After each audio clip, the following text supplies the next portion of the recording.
कैसे अपराधी है होना चाहिए ना। तापम पुंड्रस्तथा नाम मंत्रो माला च पंचमः अमीहि पंच संस्काराः परमयि कांत्य हेतवः।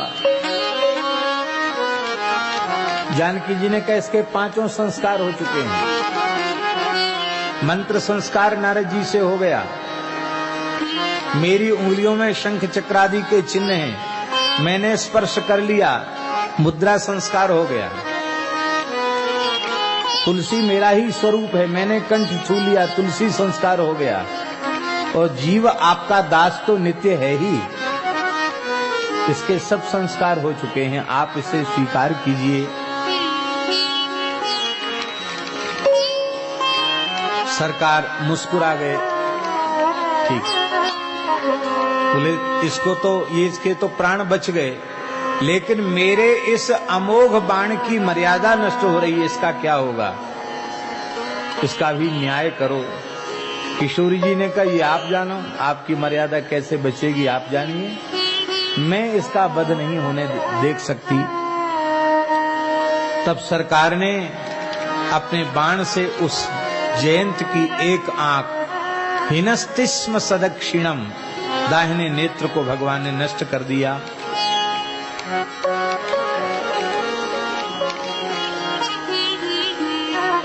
राम जी ने समझ लिया कि जयंत जैसे दुष्ट को भी मारने नहीं दिया, उसका वध नहीं करने दिया। अब ये खरदूषण, त्रसरा, रावण, कुंभकर्ण सब आवेंगे, ये बीच में खड़ी हो जाएंगी, कहेंगे कोई बात नहीं हमारा बालक है छोड़ दो, तो मेरे अवतार का प्रयोजन कैसे पूर्ण होगा। तब खरदूषण, त्रसरा के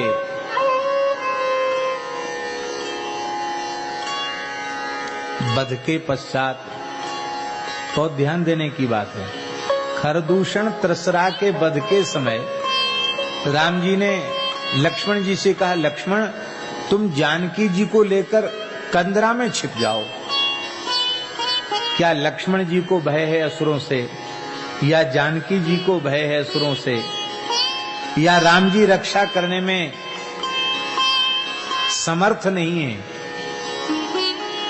कंदरा में छिपने की सलाह सरकार क्यों देते हैं, इसलिए देते हैं कि ये कंदरा में छिप जाएंगी तभी मैं खरदूषण त्रसरा का वध कर पाऊंगा, अन्यथा ये उनको भी नहीं मारने देंगी। और एक मुहूर्त में भगवान ने 14,000 जनस्थान निवासी उन राक्षसों का वध किया।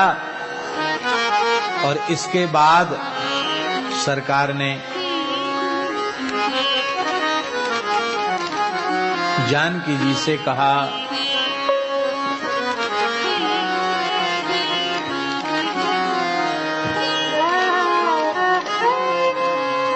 तुम पावक महु करो निवासा,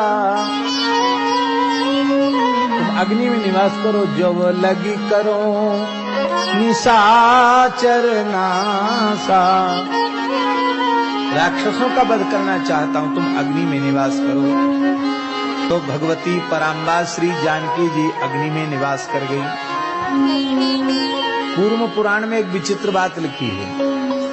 कूर्म पुराण में लिखा है कि अग्नि में निवास करने का आदेश भगवान ने क्यों दिया, क्योंकि अग्निर्वयी ब्राह्मण, और क्षत्रिय को अपने धरोहर की सुरक्षा ब्राह्मण के पास ही करनी चाहिए। इसलिए अग्नि ब्राह्मण है, इसलिए भगवान ने जानकी जी को अग्नि को दिया।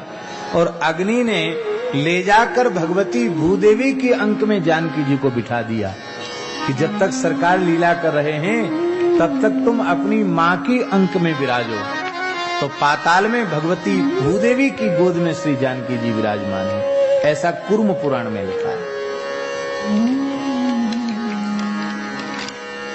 अब प्रतिबिंब सीता ने, ये प्रतिबिंब सीता जी कौन है, यही प्रतिबिंब सीता हैं भगवती वेदवती, जो रावण का विनाश करने के लिए ही आई है। वे कोई अलग नहीं, वो भी श्री जानकी जी का ही स्वरूप है, उनका ही अभिन्न स्वरूप है, पर इस रूप में वो आई हैं। और अपने अवतार का प्रयोजन सिद्ध कर चुकी हैं। रावण का सकुल विनाश हो चुका है। अब वही वेदवती सीता, प्रतिबिंब सीता, छाया सीता दिव्य श्रृंगार करके लंका विजय के पश्चात श्री राम जी के सन्मुख उपस्थित हुई और श्री राम जी ने कहा कि तुम रावण के यहां रह चुकी हो, अपनी विशुद्धि को प्रमाणित करो। और लक्ष्मण जी ने राम जी का रुख पाकर के चिता तैयार कर दी है। अब प्रज्वलित अग्नि में प्रतिबिंब सीता जी ने प्रवेश किया।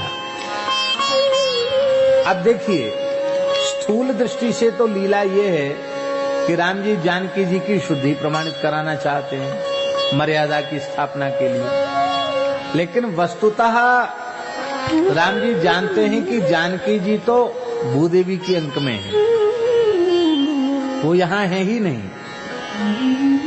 ये भगवती वेदवती हैं जो रावण वध के लिए आई थी, वो काम पूरा हो गया। अब ये मेरे निकट आना चाहती, क्योंकि इनकी तपस्या का प्रयोजन ही मेरी प्राप्ति है। और मैंने इस अवतार में एक पत्नी व्रत की प्रतिष्ठा करने का संकल्प किया है।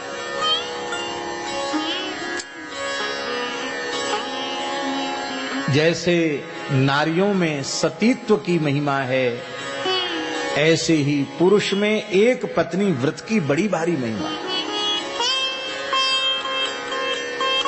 एक पत्नी व्रत का पुण्य सर्वोपरि पुण्य है, ऐसा शास्त्रों में लिखा हुआ है। महाभारत को उठाकर देखें तो महाभारत के अश्वमेध पर्व में जहां सुरथ सुधन्वा से युद्ध हुआ है अर्जुन का, वहां सुरथ सुधन्वा कहते हैं कि हम अर्जुन के तीनों बाणों को काट डालेंगे। और अर्जुन ने कहा कि मेरे तीनों बाण नष्ट हो गए तो मैं प्रज्वलित अग्नि में प्रवेश कर जाऊंगा। दोनों ओर भक्त हैं, ठाकुर जी को दोनों की मर्यादा बचानी है। क्रमशः अर्जुन के 2 बाण काट डाले। भगवान श्री कृष्ण ने अपनी तपस्या रखी उस पर। मैंने गायों की सेवा की है, गोवर्धन धारण किया है, मैंने अमुक अमुक कार्य किए हैं। उस पुण्य के बल से मेरे मित्र अर्जुन का मनोरथ पूर्ण हो, मैं अपने पुण्य को बाण पर स्थापित करता हूं। फिर भी काट दिया उसने बाण। जब तीसरा बाण रखा अर्जुन ने, इधर अग्नि जल रही है, 2 बाण काट दिए तो तीसरा भी काट देगा। भगवान श्री कृष्ण ने कहा कि मैं कृष्णावतार के संपूर्ण पुण्यों का संकल्प कर चुका हूं, अब मेरे पास कुछ शेष नहीं है। इसलिए मैं अपने मित्र की रक्षा के लिए रामावतार में जो मैंने एक पत्नी व्रत धारण किया था उसका पुण्य मैं अर्पित कर रहा हूं। मेरे एक पत्नी व्रत के पुण्य के प्रभाव से अर्जुन की प्रतिज्ञा सत्य हो। सुरथ ने हंसते हुए कहा, भगवान आपने इस अवतार की पूरी ताकत लगा दी और रामावतार का सबसे बड़ा पुण्य भी दांव पर लगा दिया। मेरे पास कोई बल नहीं है, पर मेरे पास आपके चरणों की निष्काम भक्ति का बल है। यदि मैंने तीसरा बाण भी नहीं काट दिया तो मैं आपका सच्चा दास नहीं।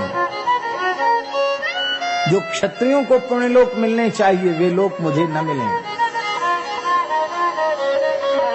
और महाराज जी उसने तीसरा बाण भी काट दिया, पर कटे हुए तीसरे बाण के फलक ने उसका मस्तक काट दिया। तो दोनों की बात रह गई, इधर इसकी बात रह गई, उधर उसकी भी बात रह गई। तो एक पत्नी व्रत इतना बड़ा महत्वपूर्ण व्रत है। प्रायः संसार के पुरुष पति यह आशा तो करते हैं कि मेरी स्वामिनी, मेरी गृहिणी उत्तम कोटि की पतिव्रता हो। सब ये आशा रखते हैं, रखनी भी चाहिए, लेकिन व्यक्तिगत अपने जीवन में इतनी सावधानी नहीं रख पाते हैं। पत्नी पतिव्रता हो, ये बहुत अच्छी होना ही चाहिए, नारी को पतिव्रता होना ही चाहिए, पर पुरुष को भी एक पत्नी व्रत होना चाहिए। तभी आदर्श गृहस्थाश्रम की कल्पना की जा सकती है,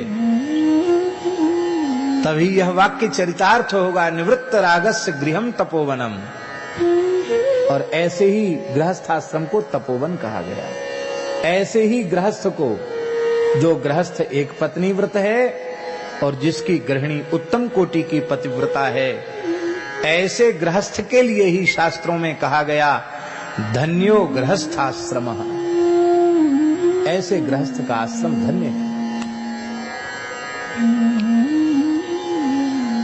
तो राम जी एक पत्नी व्रत की दीक्षा ले चुके हैं। वे स्वर्ण सीता को निकट बिठाकर अपने यज्ञ की विधि संपादित करते हैं। दूसरी क्षत्रिय कन्या को वे स्वीकार नहीं करते पत्नी के रूप में। वे भला कैसे स्वीकार कर सकते थे? इसलिए ठाकुर जी ने कहा, तुम अग्नि से ही आई हो, अग्नि में ही समाई हो, फिर अग्नि में समा जाओ, क्योंकि मैं इस अवतार में केवल मिथिलेश राज नंदनी, विदेह राज नंदनी श्री जानकी को ही अपने अधिकृता पर। तब प्रश्न उठा कि फिर आपका भक्त वांछा कल्पतरु नाम कैसे सिद्ध होगा? एक भक्ता की इच्छा को आपने पूर्ण नहीं किया।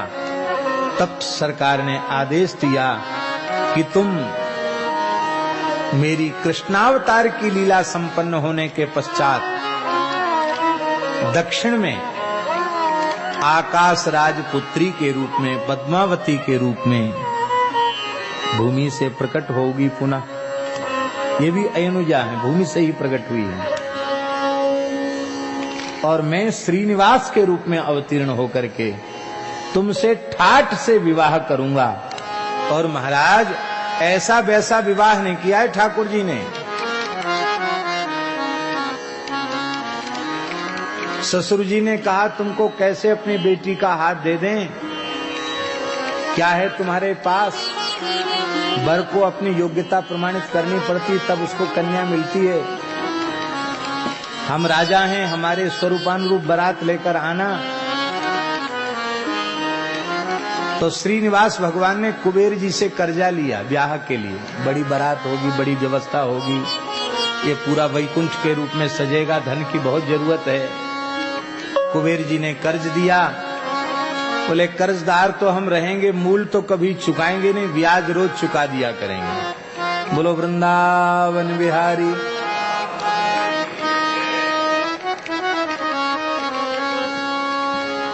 आज भी रोज कुबेर का कर्ज चुका रहे हैं ठाकुर जी, सरकारी खजाना भर रहे हैं ठाकुर जी। लेकिन हमारी प्रार्थना है श्री वेंकटेश वाला जी के चरणों में,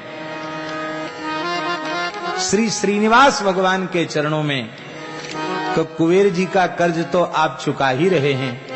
जिस गोमाता ने आपको दूध पिलाया, दूध से अभिषेक किया, जिस गोमाता की सेवा आपने कृष्णावतार में की, और आज भी आपको यहाँ आने वाले लोग गोविंद गोविंद गोविंदा कहकर के पुकारते हैं,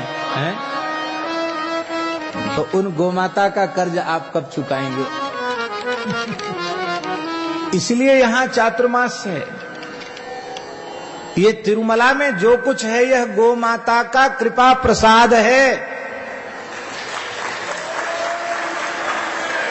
गो माता की कृपा से यहाँ वैकुंठ प्रकट है, गो माता की कृपा से यहाँ श्रीनिवास प्रकट है। दुग्ध से अभिषेक गो माता करती थी, कथा आप सब जानते ही हैं। तो महाराज जी वो जो वेदवती हैं, वे ही पद्मावती के रूप में प्रकट हुई हैं और भगवान ने विवाह किया है। अब एक जो सबसे महत्वपूर्ण बात हम कहना चाहते स्कंद पुराण की, वो ये है कि भगवान के इस श्रीनिवास के रूप में प्रकट होने का एक प्रयोजन क्या है। ये राम जी ही श्रीनिवास के रूप में प्रकट हुए हैं, और क्योंकि राम जी ने ही उनको कहा था, और उन्हीं से विवाह के लिए अवतार लेना पड़ा।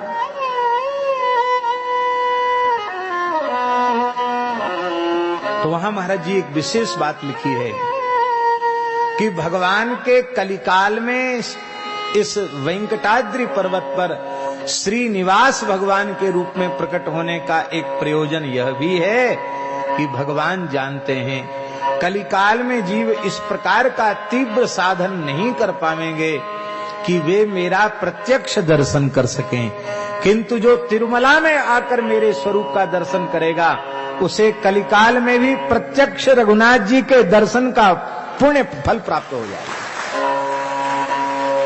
इसलिए श्रीनिवास भगवान का दर्शन करके, तिरुपति बालाजी का दर्शन करके फिर ये बात अपने मन से निकाल देनी चाहिए कि अब हमें भगवत साक्षात्कार नहीं हुआ, हमारे राम जी हमको मिल गए। भगवान के दर्शन का फल क्या है? बोले जो भगवान को का दर्शन कर लेता है अथवा भगवान की करुणा भरी दृष्टि जिस जीव पर पड़ जाती है वो जीव मुक्त हो जाता है, किसी माता का स्तनपान नहीं करता। जीवन में एक बार भी तिरुमला में आकर जो श्री तिरुपति बालाजी का मंगलमय दर्शन कर लेगा उसे फिर किसी माता के गर्भ में नहीं जाना पड़ेगा, ऐसा पुराणों में लिखा हुआ। एक बार दर्शन कर ले पुनः मातृ गर्भ में प्रवेश नहीं करेगा। साक्षात भगवान है, ये प्रतीक नहीं है भगवान का, ये स्वयं भगवान है।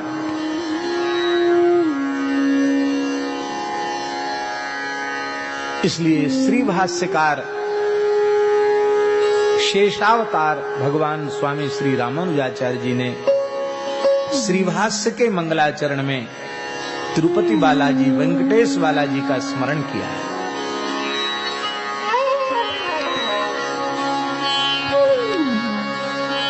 अखिल भुवन जन्मस्थेम भंगादिलीले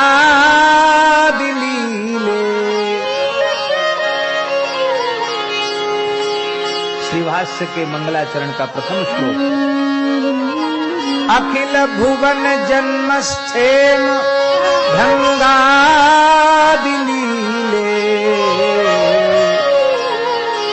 बिनत विविध भूत व्रात रक्षैक दीक्षे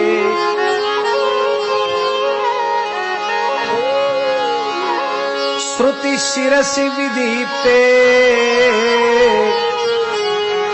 ब्रह्मणि श्री निवासे ब्रह्मणि श्री निवासे भवतु मम परस्मिन् शेमुषी भक्ति रूपा भवतु मम परस्मिन् शेमुषी भक्ति रूपा। ऐसे श्रीनिवास तिरुपति बालाजी में हमारी भक्ति हो।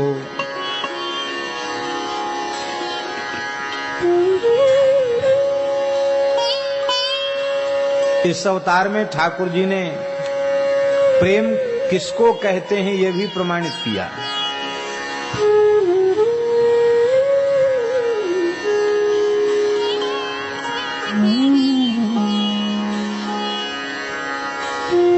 एक बार भगवती महालक्ष्मी भगवान से रूस गई।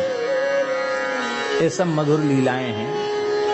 ये लीलाएं ठाकुर जी न करें तो हम लोग क्या कहेंगे और क्या सुनेंगे, फिर हम जीवों का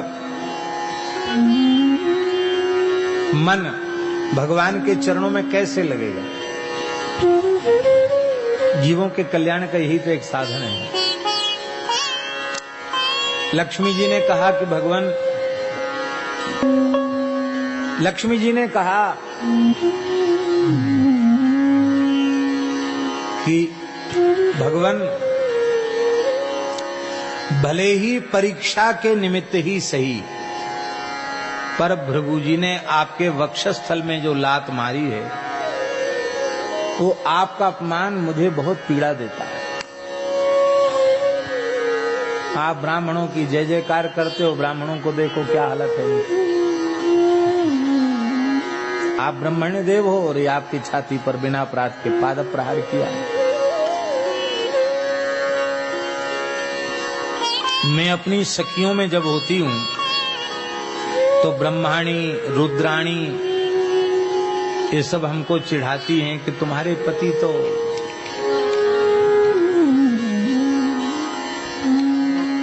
बड़े सौम्य हैं, घर में घुस के भी कोई लात घूसा चला जाए तो भी कुछ नहीं बोलते, व्यंग करती है हमारे ऊपर। हमको बड़ा उस समय कष्ट होता है। आप दंड दीजिए। लक्ष्मी जी ने तो दंड दिया, बोले आज से मैं तुम लोगों पर नाराज रहूंगी।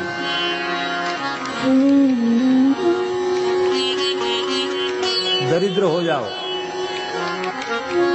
भृगु जी ने कहा हम ऐसा ज्योतिष का ग्रंथ बनावेंगे कि जिस ब्राह्मण को उस विद्या का ज्ञान होगा बिना चाहे उसके चरणों में तुम्हें आना पड़ेगा, वो दरिद्र नहीं रहेगा। भृगु संहिता महाराज बड़ा विलक्षण ग्रंथ है। लक्ष्मी जी तपस्या करने भगवान से कहा कि तुम अपने अपमान का बदला भृगु जी से लो। भगवान ने कहा यह संभव नहीं है। तो संभव नहीं है तो मैं जा रही हूं, आपकी इच्छा। लक्ष्मी जी कोल्हापुर आ गई महाराष्ट्र में तपस्या करने के लिए। ये उसी समय की बात है जब भगवान वैकुंठ से श्रीनिवास के रूप में आए। लक्ष्मी जी वहां आ गई। तत्वतः रामकृष्ण नारायण में भेद नहीं है, वही श्री नारायण है, वही श्री राम है, वही श्री कृष्ण है। जब इनमें भेद नहीं तो उनकी शक्तियों में भेद नहीं।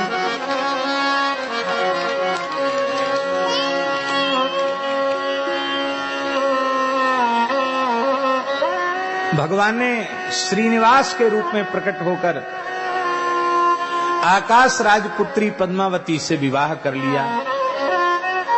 बड़ी भारी बारात निकली महाराज, देवता सब बारात में सम्मिलित हुए। बड़ा भारी वैभव प्रकट हुआ भगवान का। श्री नारद जी बारात में सम्मिलित होकर उत्सव देख के और सीधे कोल्हापुर पहुंचे। लक्ष्मी जी ने कहा नारद जी कहां से आ रहे हैं? बोले ब्याह की दावत जीम के आ रहे हैं, भंडारा पाके आ रहे हैं। तो साधु महात्मा तो शादी विवाह का अन्न खाते नहीं है। अरे बोले सबके शादी ब्याह का नहीं है, भगवान का विवाह का उत्सव हो और भगत लोग भगवान के विवाह में प्रसाद न दें तो कैसे होगा? इसका विवाह उत्सव कौन से भगवान का? भगवान श्रीनिवास वैकुंठ नाथ का विवाह। अब मैं हूं, बोले आप बनी रहो, आप तपस्या करती रहो। उनका तो ब्याह हो गया। कहां हुआ? वेंकटाचल पर्वत पर वे श्रीनिवास के रूप में प्रकट हुए और आकाश राज की पुत्री पद्मावती के साथ उन्होंने विवाह कर लिया। देवता सब बारात में गए थे, हम भी गए थे बारात में। अब तो लक्ष्मी जी को त्योरी चढ़ गई। क्या दूसरा ब्याह करने के पहले हमसे पूछा तक नहीं? तपस्या कर रही तो करो तपस्या। तुरंत लक्ष्मी जी ने गरुड़ जी का आवाहन किया। गरुड़ जी आ गए। बहुत ध्यान से सुने, ये वेंकटाचल पर्वत भी साक्षात गरुड़ जी हैं। ये गरुड़ स्वरूप हैं और गरुड़ जी की पीठ पर भगवान विराजमान है। ये पर्वत भी गरुड़ रूप ही है। गरुड़ साक्षात भगवान का स्वरूप है। पक्षीराज गरुड़, उनके पंखों से सामवेद की ऋचाएं प्रकट होती हैं। भगवती महालक्ष्मी ने जैसे ही गरुड़ जी का आवाहन किया, पराम्बा भगवती का स्मरण करते ही गरुड़ जी प्रकट हो गए और गरुड़ जी की पीठ पर बैठकर लक्ष्मी जी ने कोल्हापुर से तिरुमला की यात्रा, वेंकटाचल की यात्रा की। लक्ष्मी जी के क्रुद्ध होने से धरती डगमगाने लगी, समुद्रों में ज्वार उठने लग गया, आकाश के तारे टूट टूट कर गिरने लगे, दिशाओं में बिना लगाए आग लगने लग गई, हाहाकार मच गया, आंधी तूफान आने लग गया। लक्ष्मी जी का कोप है। सबको आश्चर्य हुआ कि ये दैवी उत्पात कैसे हुआ। सरकार ने पद्मावती जी से कहा कि देखो तुम्हारी जेठी आ रही है, गुस्सा में है, कोई गुस्सा में हो तो सामने वाले को ठंडा रहना चाहिए। एक व्यक्ति गुस्सा में है, दूसरा व्यक्ति फिर गुस्सा करे तो समाधान नहीं होगा, बिगड़ जाएगी बात। तो मैं चुप रहूंगा, मौन रहूंगा, चुपचाप रहूंगा, तुम भी चुप रहना, कुछ बोलना नहीं। और बोलते बोलते अंत में उनका गुस्सा उतर जाएगा, ठंडा हो जाएगा, समाधान हो जाएगा। पद्मावती जी ने कहा जो आज्ञा। भगवती महालक्ष्मी गरुड़ से उतरी और जैसे ही गरुड़ से उतरी ठाकुर जी को डांटना शुरू किया। ठाकुर जी चुप। साक्षात भगवान श्रीनिवास विग्रह रूप हो गए, ये तिरुपति बालाजी के रूप में हो गए। डांटते रहो। लक्ष्मी जी ने डांटा, हमसे पूछ तो लेते, क्यों नहीं पूछा? अरे तुम्हारे उत्कर्ष को बढ़ाने के लिए मैं तपस्या कर रही हूं। फिर पद्मावती से पूछा कि इनसे ब्याह के पहले पूछ तो लेती कि एक आध ब्याह हो चुका है कि नहीं। बिना जानकारी के ब्याह क्यों किया? पद्मावती जी इतनी संकुचित हुई कि वे भगवान के इशारा करने पर भगवान के दाहिने वक्षस्थल में प्रतिष्ठित हो गई, विलीन हो गई भगवान में पद्मावती जी। अब लक्ष्मी जी को पता चल गया ये सब ठाकुर जी की लीला है। लक्ष्मी जी को भगवान ने दाहिनी और वक्षस्थल में आश्रय दिया। यहाँ बालाजी के दाहिनी और लक्ष्मी जी हैं, बाईं और पद्मावती जी हैं, श्रृंगार में ही, श्रीअंग में ही। और भगवान ने यहाँ पद्मावती जी का उधर स्थान भी है नीचे, यहाँ दर्शन करके पद्मावती जी का दर्शन करना चाहिए और कोल्हापुर में जाकर भगवती महालक्ष्मी का दर्शन करना चाहिए। तब वेंकटाचल की यात्रा संपूर्ण मानी जाती है। यहाँ के बाद वहां दर्शन करना भी जरूरी है। कोल्हापुर में भगवती महालक्ष्मी, ठाकुर जी विग्रह रूप में, ये किसी मूर्तिकार के गढ़े हुए नहीं है, ये पाषाण नहीं है। स्वयं श्रीनिवास भगवान श्री राम जी जो वेदवती पद्मावती से विवाह के लिए, उनके मनोरथ की पूर्ति के लिए प्रकट हुए थे, वे भगवान इस रूप में प्रकट हो गए। महाराज जी श्रीनिवास रूप में द्विभुज हैं भगवान विवाह करते समय, पर ठाकुर जी फिर चतुर्भुज हो गए हैं। अपने ऐश्वर्य में स्वरूप को ठाकुर जी ने प्रकट विवाह के समय। और भगवान का एक बायां करकंज ऐसे है श्रीनिवास भगवान की, उसका एक भाव तो ये है कि अरे जीव, जब तक तू इन चरणों की शरण नहीं होगा तब तक तुझे अभय मिलने वाला नहीं है। इन चरणों की शरण हो जा, मेरे चरणों की ओर देख। ऐसे हाथ है ना भगवान का कि चरणों की शरण हो जा। देखो यहां एक हाथ ऐसे भगवान का, ऊपर भी है, एक में अभय मुद्रा है और एक हाथ भगवान का घुटने पर है। ऐसा है जैसे घुटने पर हो। इन चरणों की शरण हो जाएगा तो अभय हो जाएगा, फिर तुझे भव सागर से भयभीत होने की आवश्यकता नहीं। भगवान घुटने पर इशारा कर रहे हैं। अगाध अथाह अपार जो भव सागर है वो तेरे लिए घोंटू घोंटू हो जाएगा। जैसे घोंटू घोंटू पानी में लोग ऐसे उतर जाते हैं, तो सहज ही भव सागर से पार उतर जाएगा। और भगवान इस प्रकार की उंगली भी भगवान किए हुए, ऊपर आयुध है भगवान की, ऐसी उंगली किए विग्रह में। ये अभय मुद्रा है, हे जीव अभय हो जाओ। और विनोद में एक बात और भी कह देते हैं महानुभाव लोग। पूज्य श्री गोपालाचार्य जी महाराज विनोद में कहते थे, ठाकुर जी 2 उंगली उठाए हैं, भैया देखो 2 ब्याह झगड़े की जड़ है।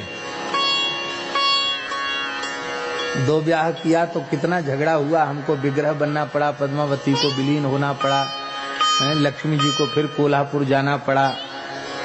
इसलिए एक पत्नी व्रत ही रहो, एक ही ब्याह करो। ये भी भगवान मानव संदेश दे रहे हैं। बोलो श्री तिरुपति बालाजी महाराज की। दास को एक बार तो दर्शन का सौभाग्य मिला था, संभवतः 2003 में शायद 2003 में भगवान के दर्शन का अवसर मिला था। और उसके बाद अब ठाकुर जी ने कृपा की है, अपने मंगलमय स्वरूप का दर्शन कराया है।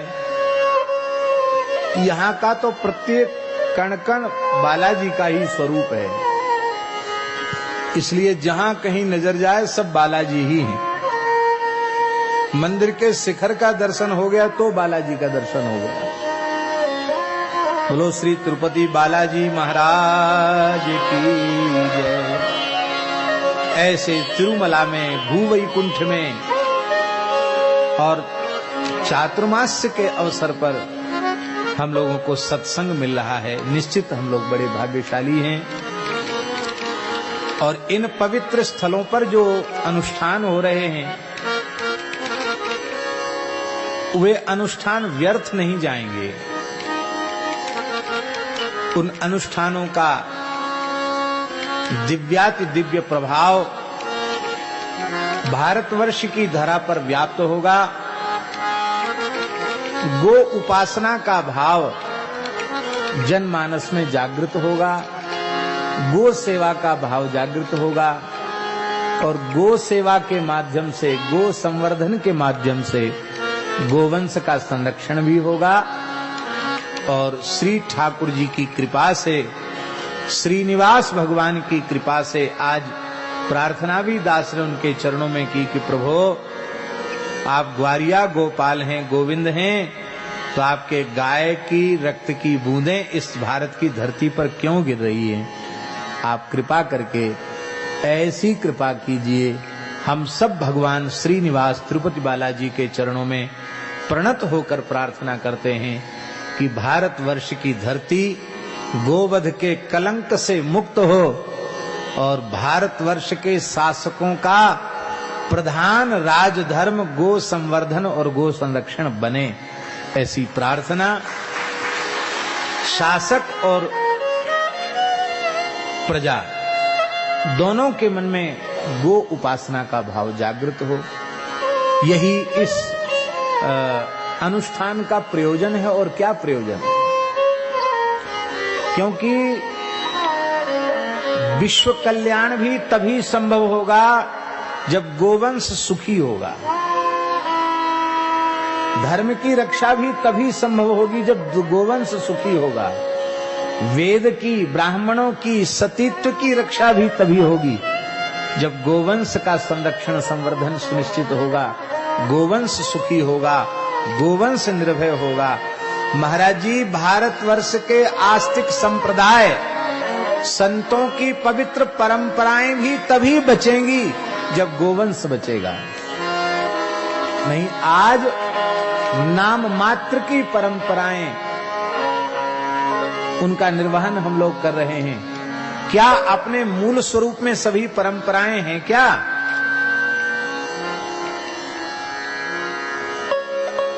हमारा जो सैकड़ों वर्ष पहले हमारे आचार्यों ने जो परंपराएं निश्चित की थी, जो मर्यादाएं निश्चित की थी, जो स्वरूप निश्चित किया था, क्या उसका एक अंश भी हमारे में है क्या? संप्रदाय के चिन्ह मात्र, वेशभूषा मात्र हमारी पहचान बन करके रह गई है। उन आचार्यों के सिद्धांतों को हम आत्मसात नहीं कर पा रहे हैं, उनको हम अपना जीवन नहीं बना पा रहे हैं। तो ये सब तभी होगा जब भारतवर्ष की धरा गोवध के कलंक से मुक्त होगी।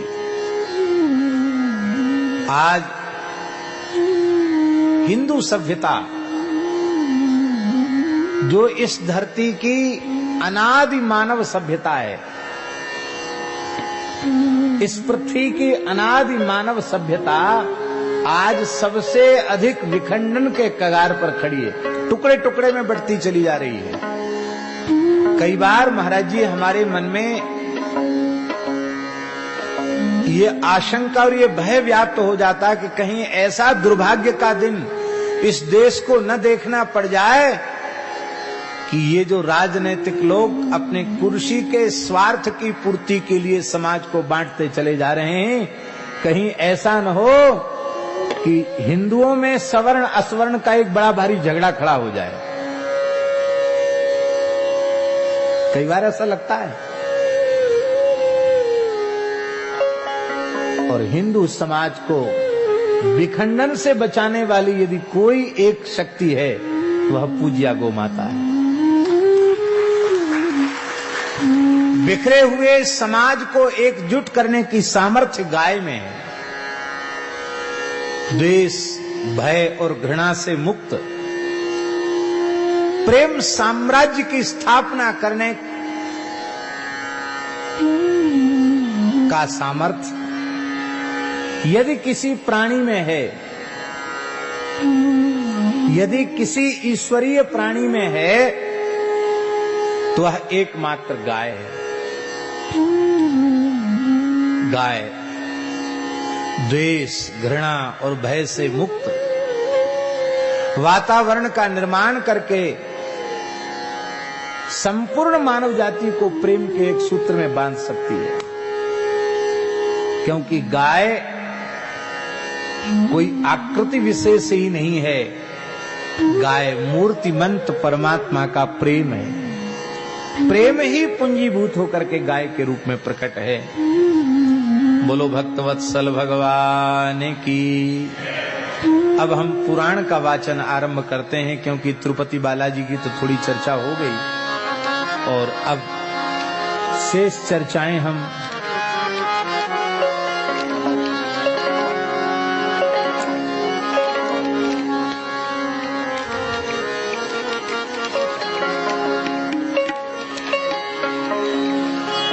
आज कथा का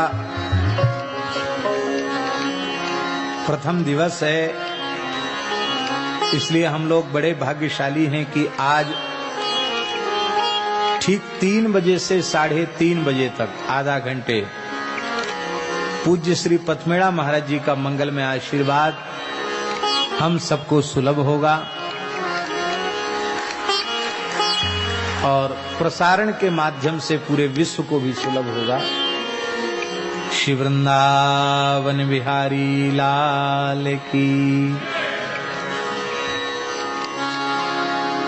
श्रीमन्नारायण नारायण नारायण, श्रीमन्नारायण नारायण नारायण, भजमन्नारायण नारायण नारायण, भजमन्नारायण नारायण नारायण, श्री हरि नारायण नारायण नारायण, हरि नारायण नारायण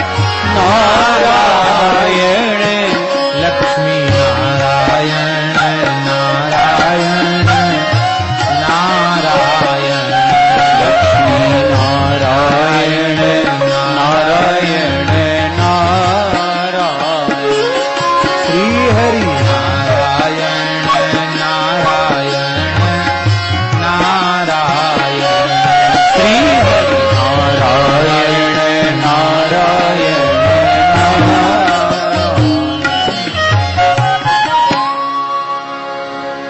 हमारे यहाँ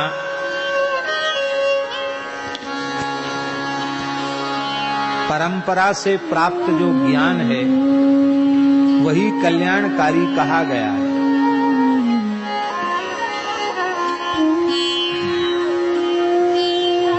आरंभ में अपने विद्यार्थी जीवन में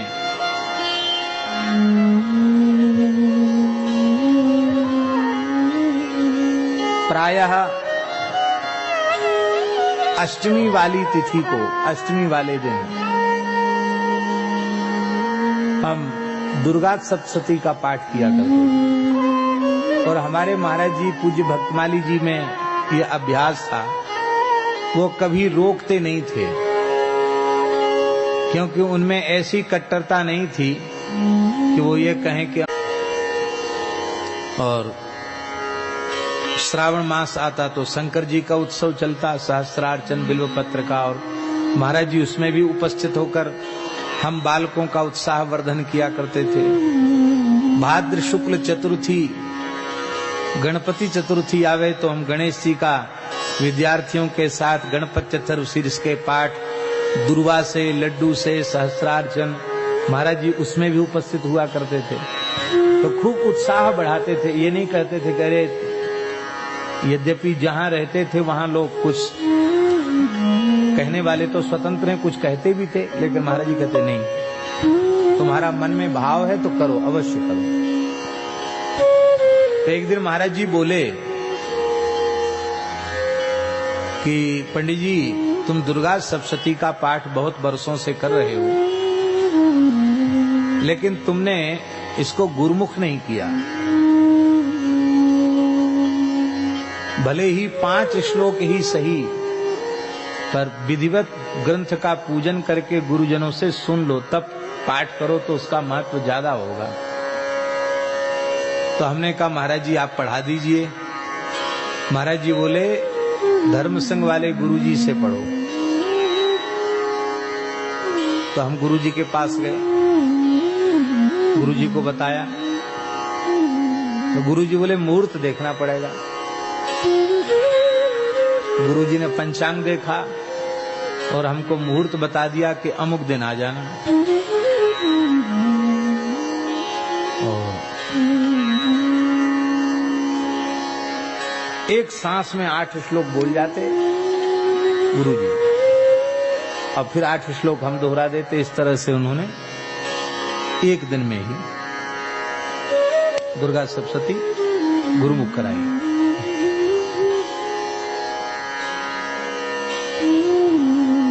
उसके पहले पाठ में कोई विशेष अनुभूति तो अब क्या कहें, मंच की बात नहीं है, लेकिन महाराज जी के आदेश से जब गुरुजी से पढ़ने के बाद कई ऐसी अनुभूतियां हुई जो प्रकाश के योग्य नहीं है, मंच पर प्रकाश के योग्य नहीं है। इससे एक बात समझ में आई कि पूज्य गुरुदेव ने यह प्रेरणा दे दी कि कोई भी ग्रंथ गुरुमुख अवश्य होना चाहिए। पूरा न पढ़ सको तो 5-10 श्लोक ही पढ़ लो, पर उससे एक आचार्य की मर्यादा बनी रहती है। भागवत कथा कहने जा रहे थे तो महाराज जी ने 5-7 श्लोक भागवत जी के पढ़ा दिए। हमने पढ़े नहीं थे भागवत जी, 5-7 श्लोक उच्चारण कर दिए, बोले जाओ। जयपुर में पहली कथा कही। वाल्मीकि रामायण कहना चाहते थे तो पूज्य आचार्य श्री कृपाशंकर जी ने प्रसन्नता पूर्वक हमको श्रीमद् वाल्मीकि का मंगलाचरण और उसकी मुख्य मुख्य बात हमको 1 घंटे पढ़ाई और आशीर्वाद दिया कि जाओ प्रेम से वाल्मीकि रामायण की कथा करो। ऐसे ही महाभारत कथा के पूर्व पूज्यपाद श्री रमण रीति वाले महाराज जी ने मुहूर्त देखकर विधि पूर्वक हमको महाभारत के 5 श्लोक पढ़ाए और उन्होंने आशीर्वाद दिया।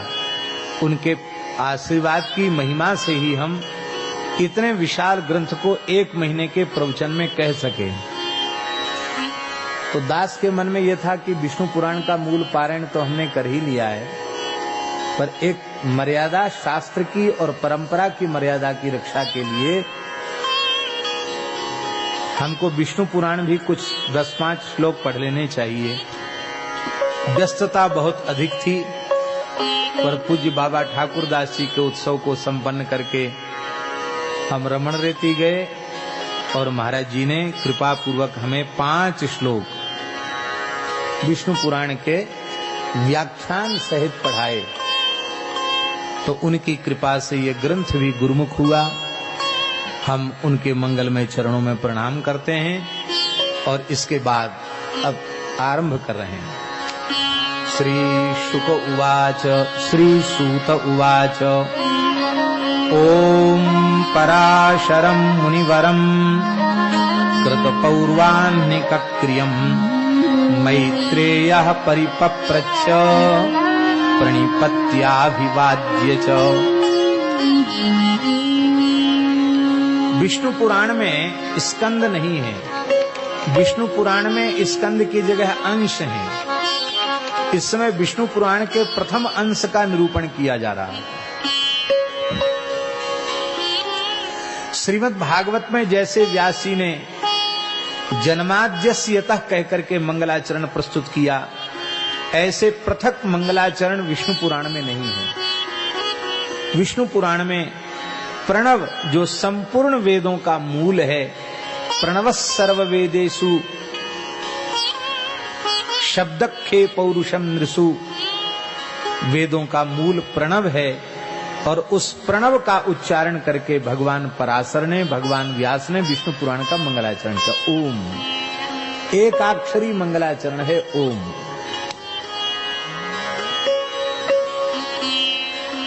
ओम पराशरं मुनिवरं कृतपौर्वाह्निकक्रियं मैत्रेयः परिपप्रच्छ प्रणिपत्याभिवाद्य च।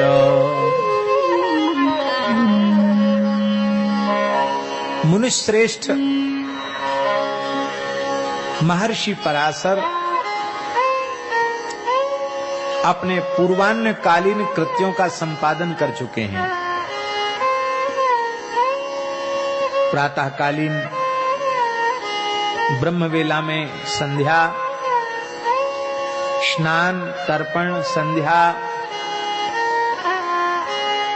अग्निहोत्र, देवार्चन, मध्याह्न संध्या, ये सब उनके द्वारा संपन्न हो चुकी है। अब वो अपने नित्य कृत्य से निवृत्त होकर के वे विराजमान हैं।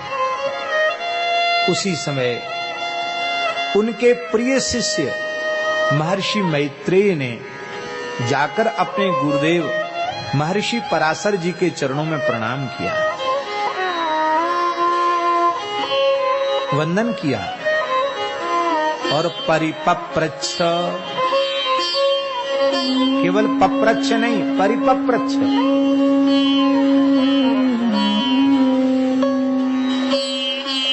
अनुचित तरीके से पूछने वाले व्यक्ति के प्रश्न का उत्तर नहीं देना चाहिए। पूछने की भी एक पद्धति होती है। आपको किसी महापुरुष के निकट जाकर कुछ जिज्ञासा करनी है, वो हाथ में माला लिए हैं, जप कर रहे हैं, संध्या कर रहे हैं, अथवा ग्रंथ का पारायण कर रहे हैं, अथवा किसी कार्य में व्यस्त हैं, और आप छाती पर चढ़े पहुंच जाओ, बोले महाराज अमुक प्रश्न का उत्तर दे दो, तो वो अमर्यादा है।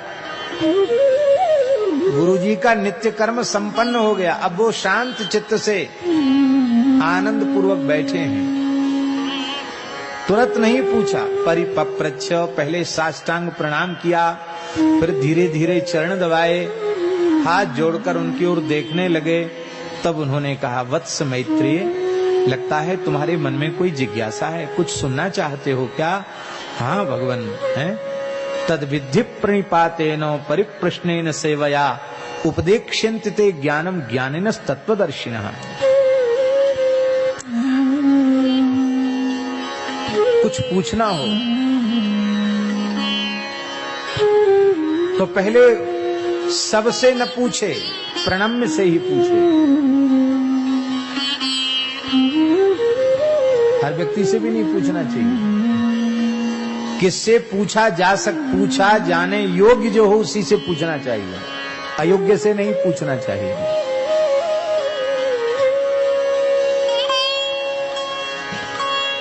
लौकिक बात भी, लौकिक विषयों में जो योग्य हो उनसे पूछना चाहिए। फिर अलौकिक आध्यात्मिक बात तो जैसे तैसे व्यक्ति से पूछनी ही नहीं चाहिए, अधिकारी से पूछना चाहिए। और नारायण अधिकारी को ही बताना चाहिए। जो पूछने योग्य नहीं है उसे पूछना नहीं चाहिए, और जो बताने योग्य नहीं है, समझाने योग्य नहीं है, उसको समझाना भी नहीं चाहिए।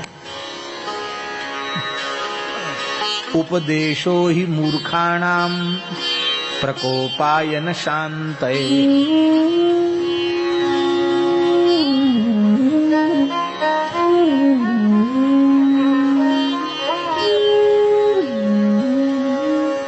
पानी बरस रहा था महाराज जी, बहुत जोर, ओले पड़ गए, बंदर बेचारे ठिठुर रहे थे। देखा होगा कुछ पक्षी वो तिनके से बड़ा बढ़िया घोंसला बनाते, उसमें आंधी तूफान किसी का प्रभाव नहीं होता। तिनका से बुनबुन कर बहुत अच्छा बनाते हैं। तो वो पक्षी उसमें सुरक्षित थे। उन पक्षियों ने बंदरों से कहा कि देखो हमारे तो आकार भी छोटा है, केवल चोंच है और पंजे हैं, और हमने इतना बढ़िया घोंसला बना लिया, इस विपत्ति से अपने को बचा लिया। तुम कितने लंबे चौड़े हो, तुम्हारे हाथ पैर हैं, बढ़िया तुम तो बना सकते हो अपने रहने के लिए मकान, उसमें रह सकते हो। तुमने अपना सुरक्षित रहने का आश्रय नहीं बनाया, इसलिए आज तुम्हें इतना कष्ट भोगना पड़ रहा है। इतना सुनते ही वे बंदर नाराज हो गए, बोले अच्छा अपने घोंसले में बैठे हमको उपदेश करते हैं, अभी देखो पानी रुकने दो, भी बताते तुम्हारे उपदेश का फल तुमको भी देते हैं। जैसे ही पानी रुका, बंदर पेड़ पर चढ़ गए और सारे घोंसलों को उन्होंने नष्ट कर दिया, उनके अंडों को भी समाप्त कर दिया। पक्षी रो रहे थे, तो उसी वृक्ष पर रहने वाले एक वृद्ध पक्षी ने कहा, हमने पहले ही कहा था उपदेश के पात्र को ही उपदेश करना चाहिए। उपदेशो ही मूर्खाणाम प्रकोपाय न शांतये। देख लो क्या हालत हुई। इसलिए गोस्वामी जी ने कहा, मूर्ख हृदय न चेत, जो गुरु मिलहि बिरंचि सम, फूलहि फरहि न बेत, यद्यपि सुधा बरसई जल।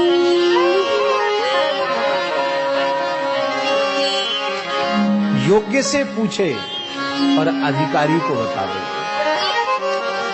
अधिकारी में शास्त्र प्रकाशित होता है, देने वाले को भी लाभ होता है, और ग्रहण करने वाला अपना कल्याण करके सबका कल्याण करता है। प्रकाशते क्वापि पात्रे, पात्र में ज्ञान प्रकाशित होता है। इसलिए महर्षि मैत्रेय, उन्होंने प्रणाम किया और उनसे विधि पूर्वक पूछा, वत्स मैत्रेय को सुनना चाहते हो? बोले हाँ भगवान। त्वत्तो हि वेदाध्ययनम अधीतम अखिलम गुरो, धर्मशास्त्राणि सर्वाणि तथांगानि यथाक्रमम्। हे भगवान, आपके चरणाश्रय में रह करके मैंने चारों वेदों का अध्ययन किया है।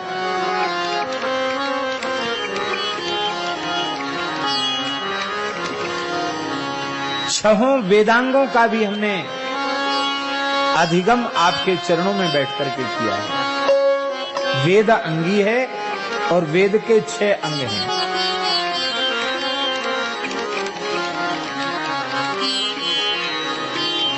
कौन कौन अंग हैं 6 वेद के?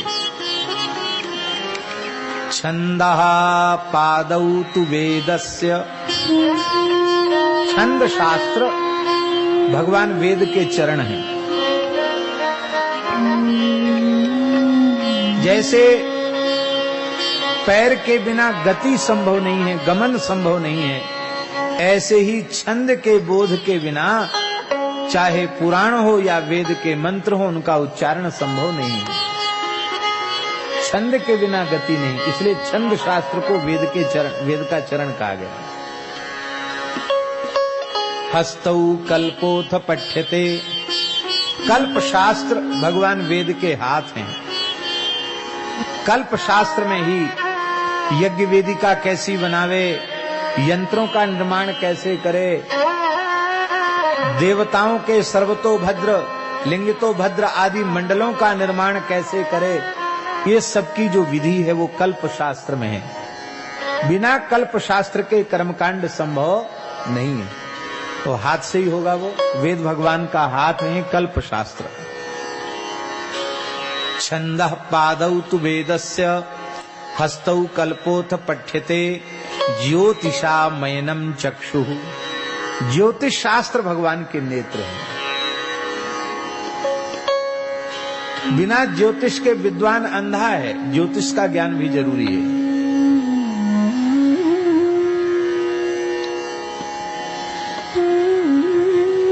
निरुक्त शास्त्र भगवान के कान हैं। वेद में किस शब्द का अर्थ क्या है, वेद का व्याकरण लौकिक व्याकरण से कुछ भिन्न है, तो वैदिक शब्दार्थ का अधिगम कराने वाला जो शास्त्र है उसको निरुक्त कहते हैं। वो श्रोत्र है, कान है। जैसे कान के बिना श्रवण शक्ति के बिना व्यक्ति बहरा होता है, ऐसी निरुक्त शास्त्र के बिना विद्वान बहरा है, वो समझेगा ही नहीं, सुनेगा ही नहीं कुछ भी। शिक्षा घ्राणम तु वेदस्य, शिक्षा शास्त्र 5वां अंग है, वो वेद भगवान की नासिका है। मेरे जैसे बिना शिक्षा के वेद नाक शून्य है, ऐसी बिना शिक्षा शास्त्र के बोध के व्यक्ति बिना नाक का है। नाक का बड़ा महत्व है। पूरे मुख में ये शोभा वर्धन करने वाला अंग नाक है। नाक के बिना व्यक्ति नकटा होता है। इसका मतलब है शिक्षा शून्य व्यक्ति नकटा है। शिक्षा अलग अलग है। छंद शास्त्र की शिक्षा अलग है, व्याकरण शास्त्र में शिक्षा शास्त्र अलग है, निरुक्त शास्त्र का शिक्षा शास्त्र अलग है, ज्योतिष शास्त्र का शिक्षा शास्त्र अलग है, याज्ञवल्क्य के द्वारा रचा हुआ वेद का शिक्षा शास्त्र अलग है। तो ये संपूर्ण शास्त्रों का जो शिक्षा शास्त्र है वो वेद भगवान की नासिका है। और मुखम व्याकरणम स्मृतम, व्याकरण शास्त्र भगवान वेद का मुख है। जैसे मुख के बिना व्यक्ति गूंगा है, ऐसी बिना व्याकरण के सभी अंगों से के ज्ञान से संपन्न विद्वान भी व्याकरण ज्ञान से शून्य है, तो वो गूंगा है, कुछ बोल नहीं सकता। और एक बात बताएं महाराज जी, महाभाष्यकार पतंजलि जी ने तो कहा है मुखत्वात् मुख्यम, ये वेद भगवान का मुख है व्याकरण, इसलिए यही मुख्य है।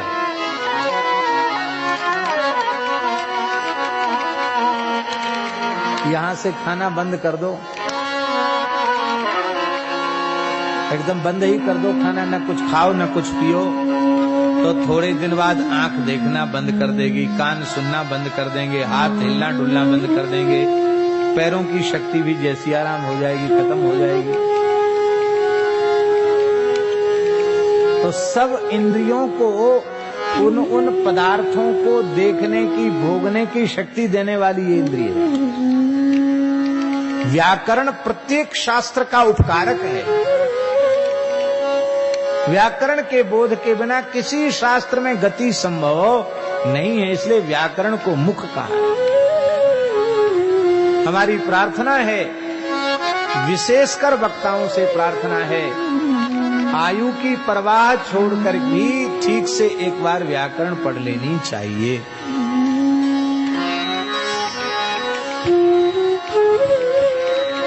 बहुत आवश्यक है। तो हे भगवान, मैंने 6 अंगों के सहित वेद आपके चरणों में बैठकर पढ़ा है। धर्म शास्त्रों का बोध हमने यथाक्रम आपसे प्राप्त किया है। हे भगवान,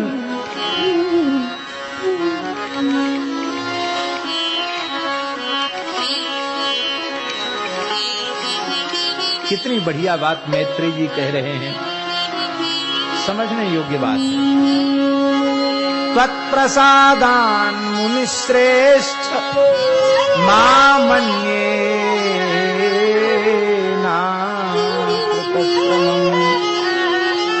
वक्ष्यन्ति सर्वशास्त्रेषु प्रायशो येऽपि विद्विषः। हे गुरुदेव, आपके चरणों की कृपा से जो हमारे प्रति विद्वेष की भावना रखने वाले विद्वान हैं, ऐसे विद्वेषी विद्वान भी अब यह नहीं कह पाएंगे आपकी कृपा से कि आपके शिष्य ने शास्त्रों में श्रम नहीं किया है। महाराज जी, अनुकूल व्यक्ति योग्यता का आकलन नहीं करता है।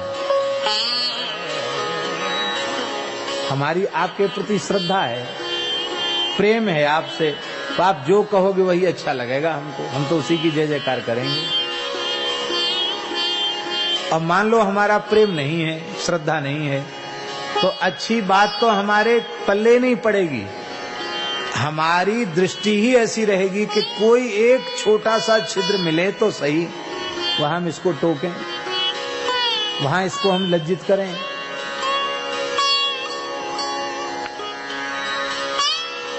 तो जो विपक्षी विद्वान होते हैं, ये विपक्षी विद्वान ही सही योग्यता का आकलन करते हैं। अनुकूल लोग योग्यता का सही है, उनमें तो श्रद्धा होती है, वो तो सब चीज में जय जयकार करेंगे। पर मैत्रेय जी कह रहे हैं कि हे गुरुदेव, अब जो विद्वेषी विपक्षी विद्वान हैं, वे विद्वेषी विपक्षी विद्वान भी अब यह कदापि नहीं कह सकेंगे कि आपके इस शिष्य ने शास्त्रों में पर्याप्त श्रम नहीं किया। माने विपक्षी लोग भी हमारी योग्यता को स्वीकार करेंगे, ये आपकी कृपा है।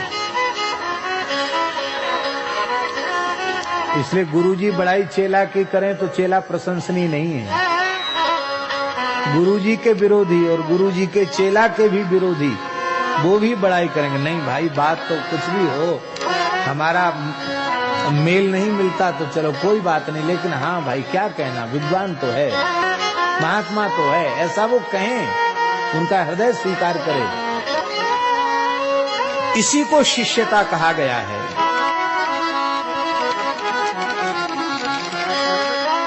हे भगवान, यदि आप यह कहें कि जब तुमने 6 अंगों के सहित वेदों का अध्ययन कर लिया है, धर्म शास्त्र में भी श्रम कर लिया है, और तुम्हारे विरोधी विद्वान भी तुम्हारे शास्त्र ज्ञान की प्रशंसा कर रहे हैं, तो अब फिर तुम्हारे मन में की जिज्ञासा अवशिष्ट रह गई, बाकी रह गई, जिसके समाधान के लिए तुम पुनः प्रश्न कर रहे हो। इतने बड़े विद्वान को पूछने की क्या जरूरत। धन्य है। मैत्रेय जी कह रहे हैं, भगवान, शिष्य का धर्म है वो कभी अपने शास्त्र ज्ञान से तृप्त न हो, वो जीवन के अंतिम क्षण तक विद्यार्थी बनकर के जिए। जिस दिन कोई व्यक्ति यह समझ लेगा कि हम तो अब सब शास्त्रों के पंडित हो गए, हम तो सबको पढ़ा सकते, अब हमको पढ़ने की जरूरत नहीं है, उसी दिन से उसके शास्त्र ज्ञान का क्षरण होना आरंभ हो जाएगा। भगवान वेद कह रहे हैं, यावत जीव मधीते विप्रहा, ब्राह्मण जब तक जिए तब तक विद्यार्थी बनकर के जिए। चाहे जितना व्यस्त हो, रोज कुछ न कुछ पढ़े। और अधिकारी महापुरुष मिले तो संकोच न करे, बिना किसी संकोच के अपने मन के प्रश्न को उनके चरणों में रख करके समाधान भी प्राप्त करे। अपने ज्ञान से कभी जिज्ञासु को संतुष्ट नहीं होना चाहिए, तृप्त नहीं होना चाहिए। इसलिए हे भगवान, सब कुछ सुनने के बाद भी हमारी श्रवण की इच्छा अभी पूर्ण नहीं हुई है और अधिक ज्ञान प्राप्त करने की अभिलाषा जागृत हो गई है। इसलिए हे भगवान, सोहमिच्छामि धर्मज्ञ श्रोतिं त्वत्तो यथा जगत् बभूव भूयश्च यथा महाभाग भविष्यति। यहाँ महर्षि मैत्रेय का महर्षि पराशर जी का संबोधन है धर्मज्ञ। धर्मज्ञ माने क्या होता है? धर्म को जानने वाले को धर्मज्ञ कहते। धर्मं जानातीति धर्मज्ञ। जो धर्म को जानता हो उसको धर्मज्ञ कहेंगे।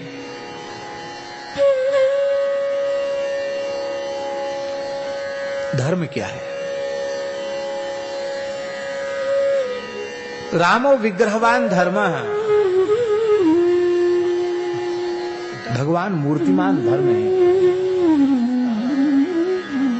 भगवान को जानने वाले को धर्मज्ञ कहते हैं। भगवत तत्व को ठीक से जिसने जान लिया है उसको धर्मज्ञ कहते हैं। धर्म का फल क्या है? धर्म का फल क्या है? आप लोग बता सकते हैं क्या? धर्म का फल क्या है?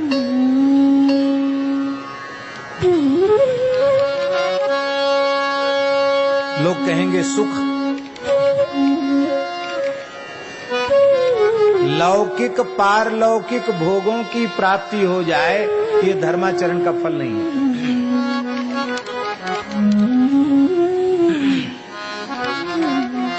हम लोग धर्माचरण करते इसीलिए हैं, धरती के सब सुख मिले और मरने के बाद स्वर्ग में सुख मिले। यहाँ के भोगों से तृप्ति हुई नहीं तो स्वर्ग के पुण्यमय भोग मांग लिए। किसी की प्रेरणा से धर्माचरण करने बैठते हैं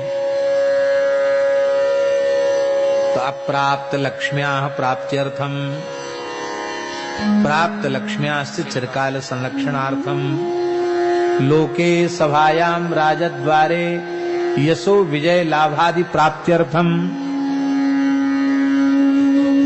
ग्रहकृत राजकृत सर्वविध पीड़ा निवृत्ति पूर्वक नैरुज्य पुष्टि दीर्घायु धन धान्य समृद्ध्यर्थम अस्मत् जन्मांगे ये केचित विरुद्ध चतुर्थाष्टम द्वादश ग्रही सूचितम संसूचि स्माणंच यत् सर्वारिष्टम तद विनाश द्वारा एकादश स्थान स्थित शुभ फल प्राप्त्यर्थम। इतने से भी संतोष नहीं हुआ तो बोले सकल मन इप्सित संसिद्ध्यर्थम एतत् जपम पाठम होमादिकं बाहं करिष्ये करिष्यामि वा। भाई ये धर्म का फल नहीं है। इसलिए धर्म का फल है मोक्ष। धर्म का फल क्या है? इस संसार चक्र से छूट जाए, यही धर्म का फल है। देखिए, हम लोग थोड़ा समझने का प्रयास करें। हम लोगों की समझ में फेर होने से हम लोगों का जीवन व्यर्थ जा रहा है। हम लोग क्या समझते हैं? पहले हम लोग अपनी समझ बता दें। हम लोग समझते हैं धर्म का फल है अर्थ। अर्थ माने प्रयोजन की सिद्धि, मनोरथों की सिद्धि। बढ़िया मकान बन जाए, दुकान हो जाए, बेटा बेटी पत्नी बहू, अब सोना चांदी गाड़ी घोड़ा सब हो जाए, ये अर्थ। परमात्मा किसी को संस्कृति के चक्र में नहीं ढकेलता। हमारी कामनाओं ने ही हमको संसार चक्र में धकेला है। अभी कोई पक्का निश्चय कर ले त्रिमुला में बैठ के कि आज से मैंने कामना करना ही त्याग दिया, संकल्प विकल्प को भेंट कर दिया बालाजी के चरणों में, कामनाओं की ही भेंट चढ़ा दी बालाजी के चरणों में।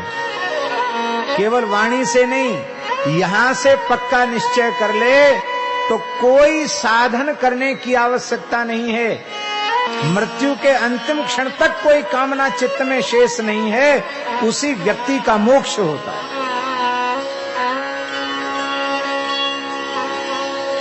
सद कामना भी रह जाएगी तो भी मोक्ष नहीं होगा, गिराना पड़ेगा।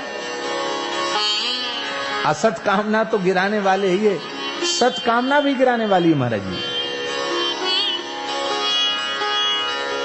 खोजी जी के गुरु जी ने कह दिया था कि जब हमारा शरीर पूरा होगा तो अपने आप घड़ी घंट घड़ियाल बजने लग जाएंगे, शंख बजने लग जाएगा, आकाश से पुष्पों की वर्षा होगी, तो समझ लेना गुरुजी चले गए भगवान के धाम को। और यदि ऐसा न हो तो समझ लेना कि मेरी गति में संदेह।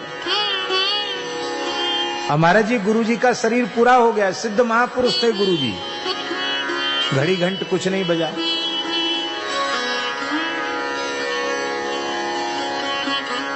अब गुरुजी तो महाराज ऐसी सभा में बैठकर घोषणा कर गए थे कि जब हम भगवत धाम जाएंगे तो घड़ी घंट शंख झालर सब बजने लग जाएगा, आकाश से फूलों की वर्षा होने लग जाएगी। अब कुछ नहीं हुआ, चर्चा का विषय बन गया गुरुजी कहाँ अटक गए इतने सिद्ध पुरुष। उनके शिष्य खोजी जी महाराज, गुरुजी ने नाम ही उनका रख दिया था खोजी, तो खोजी जी से कहा कि खोज करो गुरुजी कहाँ अटक गए। उन्होंने बहुत चिंतन किया, गुरुजी तो जीवन मुक्त पुरुष थे, वे अटक कहाँ गए। विचार करते करते करते करते करते करते उन्होंने पूछा कि गुरुजी का शरीर शांत कहाँ हुआ, तो जी का भाव कहाँ कहाँ गया होगा, कहाँ गया होगा। तब तक उन्हें उस आम के वृक्ष में एक पका हुआ आम दिखाई पड़ा, बहुत सुंदर आम। अरे बोले हो ना हो, शरीर छोड़ते छोड़ते गुरुजी ने आम को देख लिया तो उनके मन में ये भाव आया कि ठाकुर जी के बगीचे का पहला आम है, ये ठाकुर जी को भोग लगाऊं। तो जब अब ये आम पक गया है और जब तक ये ठाकुर जी को भोग नहीं लगेगा तब तक गुरुजी भगवत धाम नहीं जाएंगे। विचार की बात है महाराज जी। तुरंत पेड़ पर चढ़ करके वो पका हुआ आम का फल लिया और जैसे ही उसका छिलका उतार के अमनिया करके ठाकुर जी के सामने जैसे ही पधराया, महाराज जी अमनिया करते ही एक सूक्ष्म आत्मचेतन, एक प्रकाश की किरण उसमें से निकली। आम को भोग में धराते ही प्रकाश की किरण निकली और तत्काल आकाश में घड़ी घंट बजने लग गया, मंदिर के घड़ी घंट बजने लग गए, आकाश से पुष्पों की वर्षा हो गई। तो गुरुजी का मन आम के फल में अटक गया था कि ठाकुर जी को भोग लगे। अब कोई भावना खराब नहीं है, भगवान को भोग लगाने की भावना थी, लेकिन मन अटक गया तो जितनी देर के लिए अटक गया उतनी देर के लिए रुक गए। भैया इस मन का अटकाव भटकाव अन्यत्र कहीं न हो। श्री रघुनाथ जी के चरणों में 16 आना नहीं 20 आना लग जाए, इनको छोड़ के दूसरे की स्मृति न रह जाए, ये पूर्ण निष्कामता है। और ये पूर्ण निष्कामता भगवत भजन से ही आएगी। राम भजन बिना मिटहि की कामा, फल विहीन तरु कबहु की जामा, बिनु संतोष न काम न साई, काम छत सुख सपने नाई।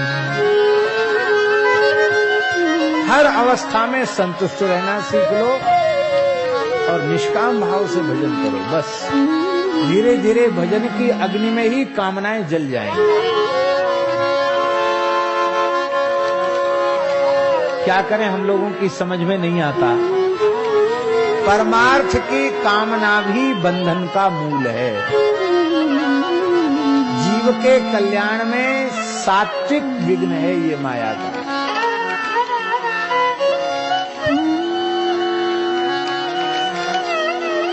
अब भगवान जो कराना चाहेंगे वो करा लेंगे, इसलिए हम अपने आप को भगवान के सुपुर्द कर दें। हे प्रभु, हम आपकी वस्तु हैं, आप एक गैया का पोषण कराओ चाहे 1 करोड़ का कराओ,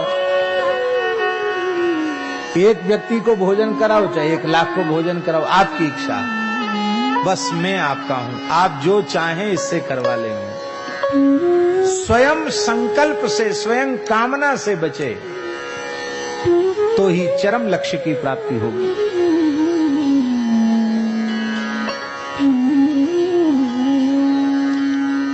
काम का फल मोक्ष नहीं है, काम का फल बंधन है।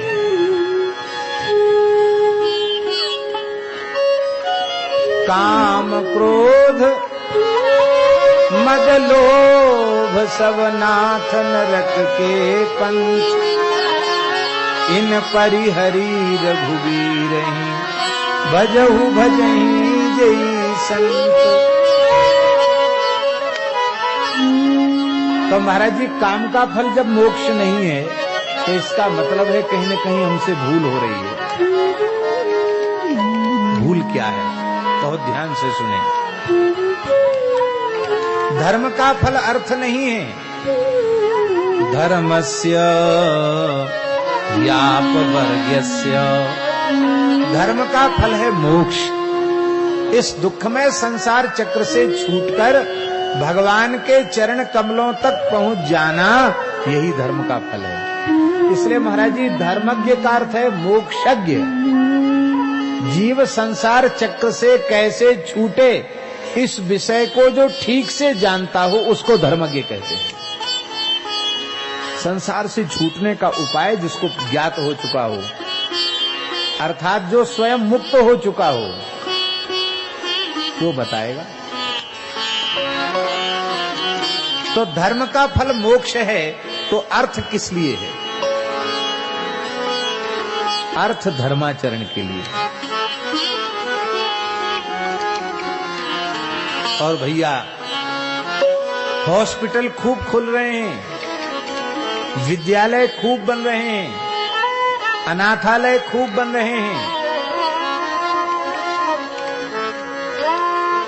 दीन दुखी बेसहारा लोगों के भरण पोषण आदि के परोपकारी कार्य भी बड़े पैमाने पर देश में हो रहे हैं, और उनका निषेध नहीं है, वो होने चाहिए, अच्छी बात है, बढ़िया बात है। पर हम निवेदन कर रहे हैं, परमार्थ के परोपकार के जितने भी कार्य हैं, उनमें सर्वोत्कृष्ट है गोवंश की सेवा।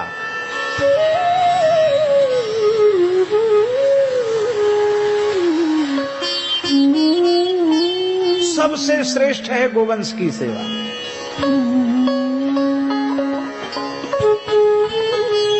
इसलिए भैया, आपके पास अर्थ है तो आप धर्माचरण में लगाओ, और गो सेवा से बड़ा कोई दूसरा धर्माचरण नहीं है, क्योंकि धर्माचरण बिना गाय के संभव ही नहीं है।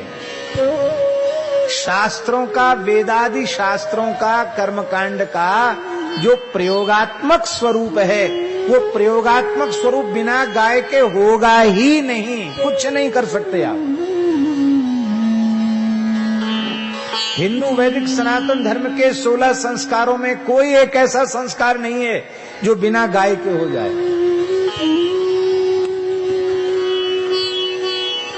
देवताओं का अर्चन, पितरों का अर्चन, ऋषियों का अर्चन, भगवान का अर्चन बिना गाय के, बिना गव्य पदार्थों के संभव नहीं है। आज मंदिर में ही एक महानुभाव हमको बता रहे थे कि तिरुमला में पहले तो ये परंपरा रही है, 5 संवत्सर स्वस्थ गायें भगवान के सामने जब पहुंचती थी तभी मंदिर में भगवान के कपाट खुलते थे मंगला में, लेकिन अब शायद वो व्यवस्था नहीं है। एक गाय जाती है, हाँ? महाराज जी बोले एक गाय जाती है, तो वो महानुभाव कह रहे थे 5 गाय जाती है। ये तो ग्वारिया गोपाल है ही। भगवान की सेवा भी बिना गाय के, बिना गव्य पदार्थ के संभव नहीं है।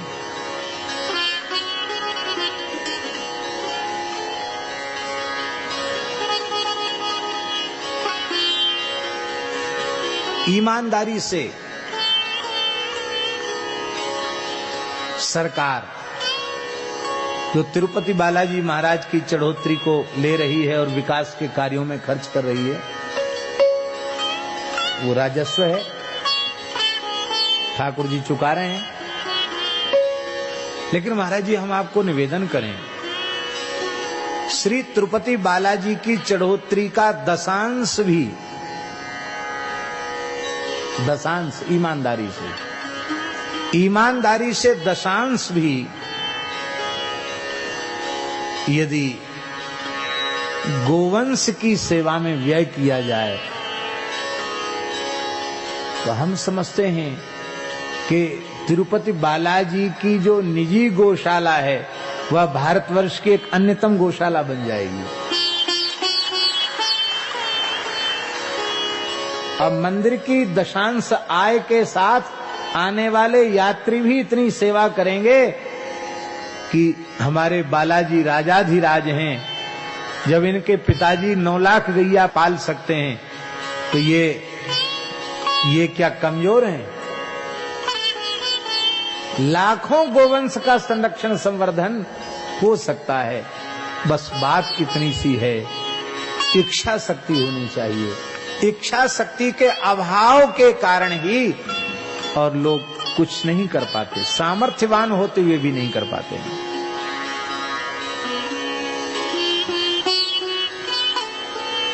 तो महाराज जी अर्थ जो है वो धर्म के लिए, धर्म का फल है मोक्ष, भगवत प्राप्ति, संसार चक्र से छूटना, भगवान की प्राप्ति, ये धर्म का फल है। अर्थ जो है वो धर्माचरण के लिए है। काम का स्वरूप क्या है?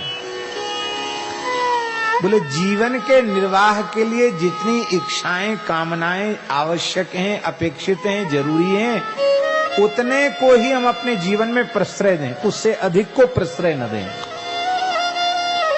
ये काम का स्वरूप है। इसलिए जीवन का निर्वाह ये काम का स्वरूप है। देखो, धर्म नियंत्रित काम पुरुषार्थ है। 4 पुरुषार्थों में धर्म, अर्थ, काम, मोक्ष। काम एक पुरुषार्थ है। धर्म नियंत्रित काम, धर्म नियंत्रित है। धर्मो विरुद्ध काम भूतेषु कामोस्मि भरतर्षभ। धर्म से अविरुद्ध जो काम है, भगवान कहते मैं ही हूं। काम भगवान का स्वरूप है महाराज जी। ये काम राम जी से मिला देता है। काम मिलावे राम सो, मलुकदास जी कहते हैं काम मिलावे राम सो, जो यह राखे जीत, दास मलुका यूं कहे, जो मन आवे परती। यदि तेरे मन में विश्वास हो तो करके देख ले।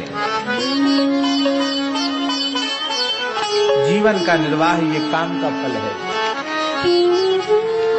अब एक और प्रश्न हुआ महाराज जी, जब कामनाओं की पूर्ति काम का प्रयोजन है, जीवन का निर्वाह, तो एक और प्रश्न उठा। वो प्रश्न ये उठा कि जीवन का फल क्या है? धर्म का फल अर्थ है और अर्थ धर्म के लिए है। काम का प्रयोजन है जीवन का निर्वाह। तो जीवन का फल क्या है? जीवन का फल बताना पड़ेगा।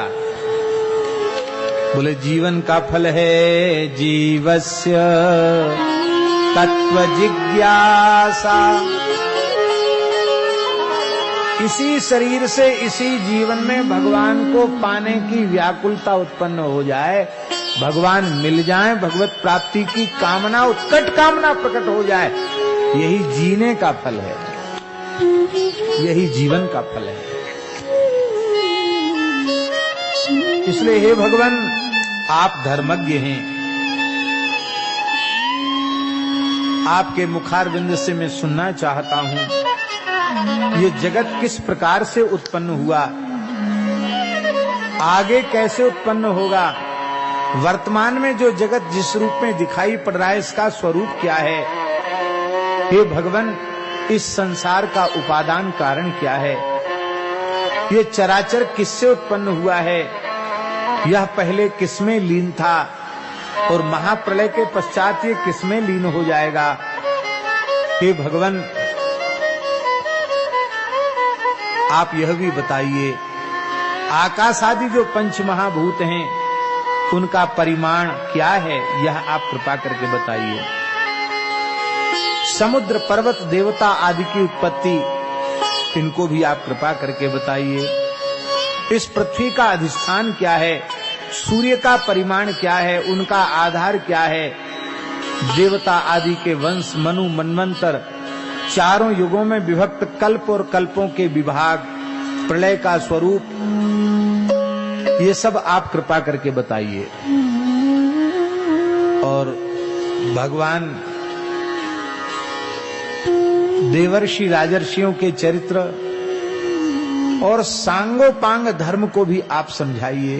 हे भगवान, आपके पुत्र कृष्णद्वैपायन व्यास जी ने ब्राह्मणादि वर्ण और ब्रह्मचर्यादि आश्रमों के स्वरूपों का क्या निरूपण किया है, वेद को कितनी शाखाओं में विभक्त किया है, यह भी आप कृपा करके बताइए। और हे भगवान, ये तो हमारे मुख्य प्रश्न है ही। मैं अज्ञानी हूं, कथनचित कोई कल्याण की बात मुझसे पूछने से बच गई हो, रह गई हो, तो वो भी कृपा करके आप हमको जरूर ही समझा दीजिए। हैं? ना पृष्ठः कस्यचित् ब्रूयात् न चान्यायेन पृच्छतः किंतु गूढ़ौ तत्व न साधु दुरावहि आरत अधिकारी जब पावहि। कई बार ऐसा होता है कि अपने से बड़े उनमें इतनी करुणा होती है कि निकट वाले उनसे पूछ नहीं पाते, बिना पूछे ही वे उन्हें बता देते हैं।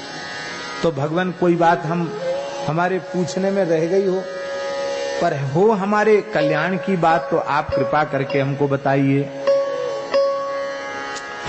पराशर जी बड़े प्रसन्न हुए। अब देखो, चेला ने गुरुजी को कहा था धर्मज्ञ, मैत्री जी ने पराशर जी को, मैत्री जी ने पराशर जी को कहा धर्मज्ञ, तो पराशर जी भी मैत्री जी को कह रहे हैं धर्मज्ञ। इसका मतलब है कि धर्मज्ञ संबोधन करके जो तुम हमसे सुनना चाहते हो वो सब तुमको पहले से मालूम है, क्योंकि तुम योग्यता में, ज्ञान में मेरे जैसे ही हो, मुझसे पृथक नहीं हो, मेरे ही समान हो।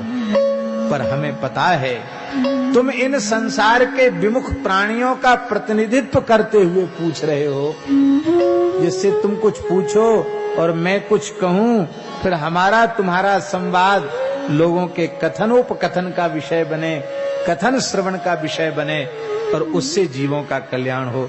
इसलिए तुम पूछ रहे हो। वस्तुतः तुम भी धर्मज्ञ हो। तुमने हमें बहुत पुराने इतिहास का स्मरण करा दिया। एक समय की बात है, मेरे पूज्य पिता भगवान वशिष्ठ जी महाराज, भगवान वशिष्ठ जी ने कृपा करके जिसका वर्णन किया था, उस प्रसंग को हम तुम्हें सुना रहे हैं।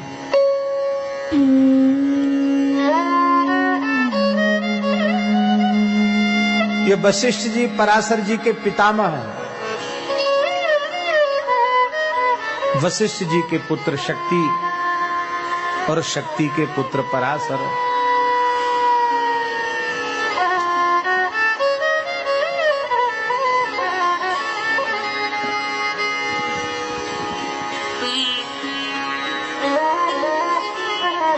सूर्य वंश के नरेश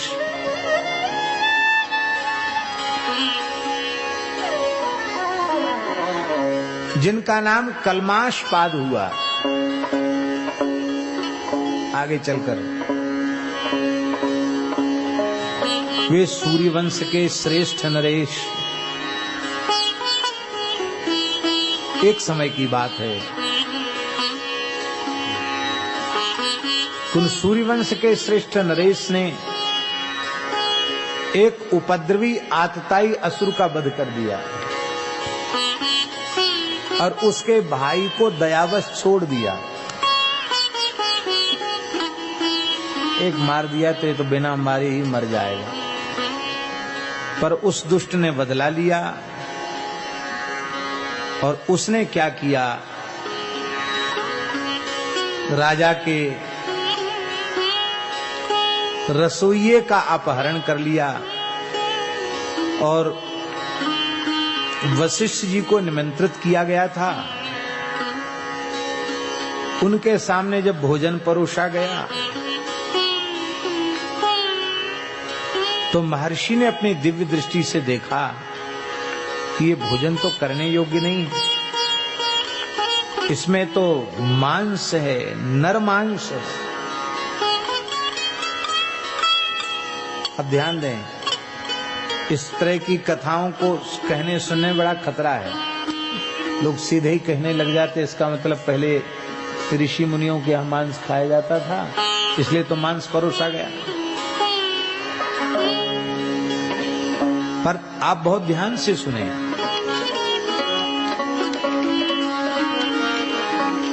मांस भक्षण की परंपरा होती तो उसका समर्थन मिलता। महर्षि के रोष करने का क्या प्रयोजन। इसलिए उस असुर ने भोजन में ही मांस का मिश्रण कर दिया। वस्तुतः वो अन्न ही था, पर उसने माया से उसको मिश्रित कर दिया उसने। और वशिष्ठ जी ने शाप दे दिया,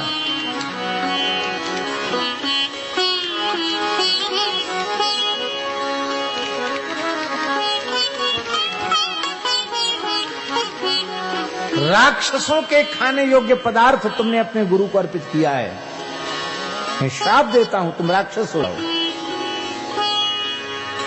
बढ़िया हलवा पूरी कचौड़ी खीर मालपुआ सामने रखा है, राक्षसों के खाने योग्य है। राजा भी सामान्य नहीं था, उसने समझ लिया अपनी दिव्य दृष्टि से।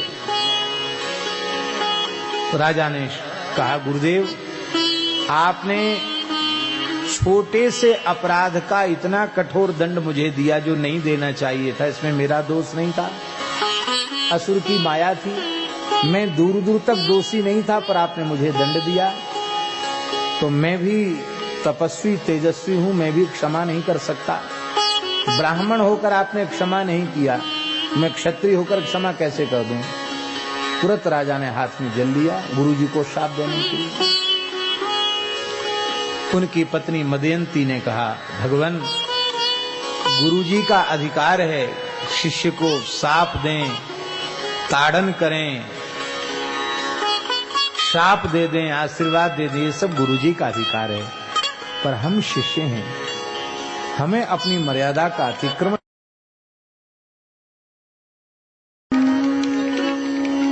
निर्भिर्दिष्टम ही भुज्यते, रानी ने कहा निर्भिर्दिष्टम ही भुज्यते। अपने प्रारब्ध का भोग प्रत्येक करता है, आपका प्रारब्ध ऐसा होगा, गुरुजी को दोष क्यों देते हैं। पर गुरुजी को शिष्य दंड दे तो मर्यादा का अतिक्रमण हो जाएगा, और राजा ही धर्म की मर्यादा का अतिक्रमण करेगा तो प्रजा में धर्म की स्थापना कैसे होगी। इसलिए मेरी प्रार्थना है आप गुरुजी को शाप न दें। बोले जल हाथ में ले लिया, क्या करें इसका? बोले आप जानो क्या करें। तो 10 दिशाएं त्राही त्राही करने लगी, जहां जल छोड़ेगा वो दिशा ही भस्म हो जाएगी, इतना तेजस्वी राजा। तब राजा ने उस जल को अपने पैरों पर डाला, उसके पैर तत्काल जल गए। राजा का नाम कल्माशपाद हो गया। वशिष्ठ जी के नेत्र भराए, बोले इतना तेजस्वी था, हमको जला सकता था ये, लेकिन इसने नहीं जलाया। बोले अब मुंह से तो निकल ही गया था, 12 वर्ष तक के लिए तुम राक्षस भाव में रहोगे, बाद में पुनः अपने स्वरूप में आ जाओगे और यज्ञ करके संपूर्ण पापों से मुक्त हो जाओगे। आशीर्वाद भी दे दिया। तो उस समय की बात है, उस राजा कल्माशपाद में जो राक्षस का आवेश हो गया था, विश्वामित्र और वशिष्ठ का कलह उस काल में चल रहा था, तो विश्वामित्र जी ने प्रेरित करके कल्माशपाद के ही द्वारा वशिष्ठ जी के पुत्रों को भक्षण करवा दिया। वशिष्ठ जी बड़े दुखी हो गए कि मेरे तो अब कोई वंशधर संतान ही नहीं बची, तो जिसका वंश ही मिट जाए उसके रहने में क्या लाभ है। वशिष्ठ जी ने विचार किया कि हिमालय में जाकर मैं अपने आप को समर्पित कर दूंगा, बर्फ में गला दूंगा, गंगा में कूद जाऊंगा, अब जीवित नहीं रहूं। इतने दुखी हो गए वशिष्ठ जी। हिमालय की ओर जा रहे थे तो उनके कान में कुछ वेद की ऋचाएं सुनाई पड़ी। इतना विशुद्ध मंत्रोच्चारण कौन कर रहा है?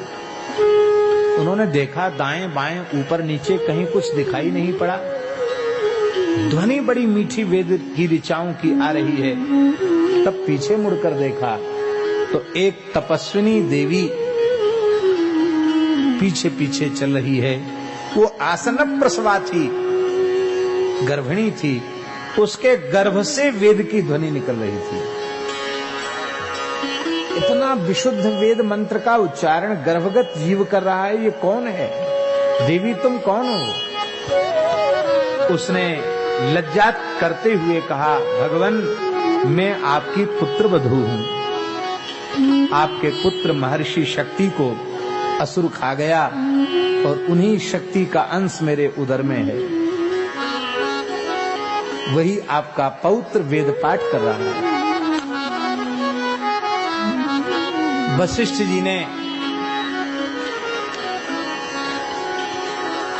हिमालय में जाकर अपने प्राण विसर्जन करने का भाव त्याग दिया और उसी बालक ने जन्म लिया, उसी का नाम हुआ महर्षि पराशर। तो पराशर जी महाराज कह रहे हैं कि विश्वामित्र प्रयुक्तेन रक्षसा भक्षिता पुरा श्रुतस तात ततः क्रोधो मैत्रेयाभून् ममातुलः। हे मैत्रेय, जब मुझे यह पता चला कि मेरे पिता महर्षि शक्ति को राक्षस खा गया तो मुझे बड़ा भारी क्रोध हुआ और मैंने राक्षसों को समाप्त करने के लिए एक यज्ञ किया, राक्षस यज्ञ किया। उस यज्ञ में संकल्प किया कि इस त्रिभुवन के जितने राक्षस हैं वो आ करके इसमें जल जाएं। बड़े बड़े भयंकर राक्षस आकर यज्ञ कुंड में भस्म होने लग गए। उस समय मेरे पितामह वशिष्ठ जी पधारे और उन्होंने कहा, बेटा अलमत्यंत कोपेना तातमन्युमिमं जहि राक्षसा नापराध्यन्ति पितुस्ते विहितं हि तत्। हे वत्स, क्रोध से तप का नाश हो जाता है, ज्ञान का नाश हो जाता है। क्रोध करना अच्छा नहीं है, तुम शांत हो जाओ। एक राक्षस ने तुम्हारे पिता का भक्षण कर लिया और तुमने लाखों करोड़ों राक्षसों को जला दिया। देखो, पितुस्ते विहितम ही तत्, तुम्हारे पिता के शरीर की मृत्यु का विधान ही ऐसा था, उसमें राक्षस को क्या दोष है? यह है महाराज जी ज्ञान की दृष्टि। शरीर की उत्पत्ति के साथ शरीरों के नष्ट होने का विधान भी पूर्व निश्चित है। शरीर आया कैसे तो जाएगा कैसे, ये भी पहले से निश्चित है।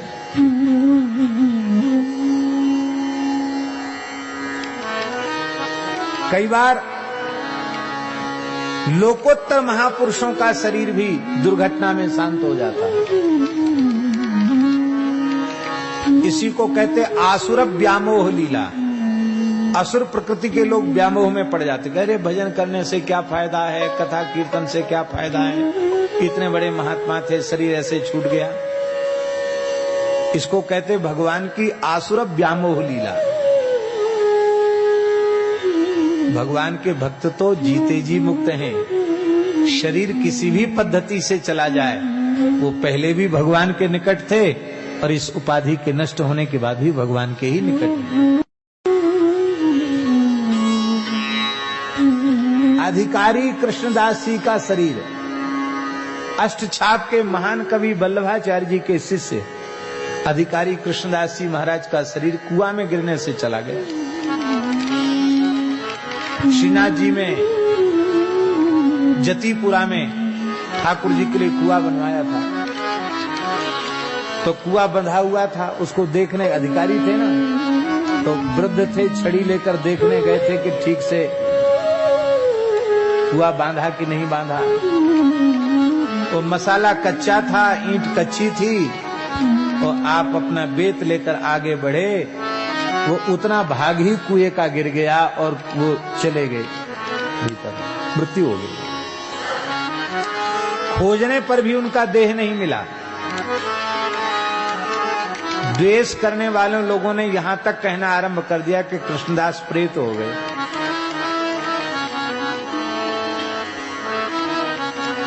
तब ठाकुर जी के ग्वारिया को, जो श्रीनाथ जी की गैया चराता था, उसको अधिकारी जी ने दर्शन दिया और कहा कि हम कृष्ण बलराम के साथ गिरिराज जी में नित्य गोचारण लीला में सम्मिलित हैं। गोसाई जी को हमारी दंडोत कहना, जय श्री कृष्ण कहना, और कहना कि वो ठाकुर जी की सेवा का कुछ द्रव्य एक मिट्टी के पात्र में गाड़कर अमुक जगह रखा है, उसको भगवान की सेवा में लगा देना, ये और कह देना।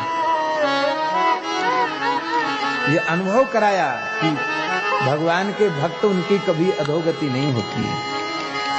न वासुदेव भक्तानाम अशुभम विद्यते क्वचित, जन्म मृत्यु जरा व्याधि भयम नैवोपजायते।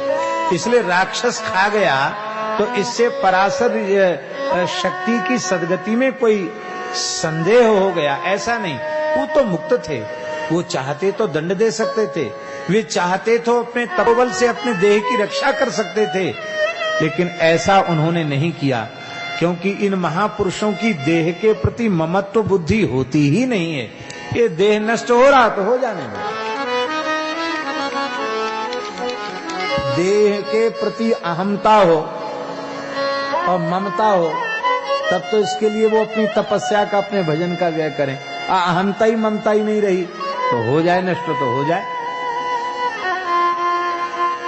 सामर्थ्यवान होते हुए भी तुम्हारे पिता ने दंड नहीं दिया, अपने तप की रक्षा की, अपने ज्ञान की रक्षा की, पर बेटा तुमने दुर्लभ ब्रह्म तेज को नष्ट कर दिया। इसलिए बेटा एक वाक्य मेरा अच्छी प्रकार से समझ लो। संचित स्यापि महता वत्स क्लेशेन मानवै, यश सत्तपसश्चैव क्रोधो नाशकरः परः।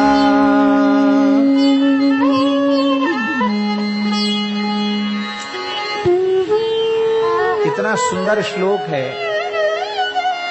हम सबके लिए अमृत संजीवनी के समान है। वशिष्ठ जी महाराज कह रहे हैं, बेटा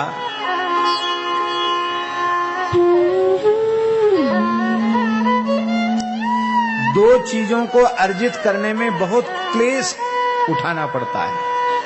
बहुत कष्ट पूर्वक दो चीजें का संचय होता है, एक तो यश और दूसरा तप। महाराज यश कमाने में भी दिन रात एक करना पड़ता, तब लोग यशस्वी होते हैं। बहुत सावधानी से जीना पड़ता है यश के लिए, हाल बदनामी है जाए।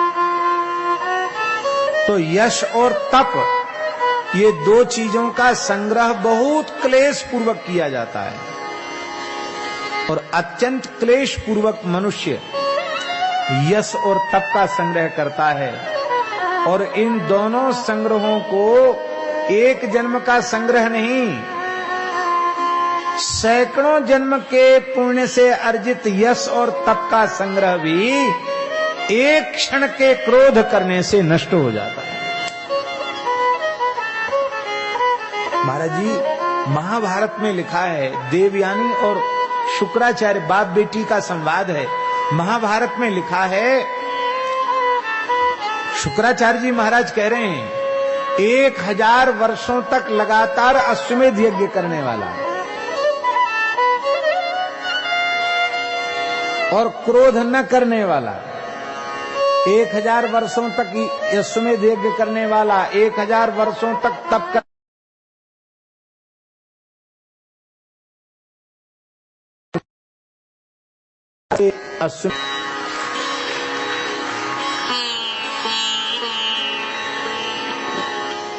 क्रोध ही चांडाल है, और कोई दूसरा चांडाल नहीं है, क्रोध ही चांडाल है। एक पंडित जी गंगा जी नहाने गए, एक माताजी झाड़ू लगा रही थी, चांडालिन,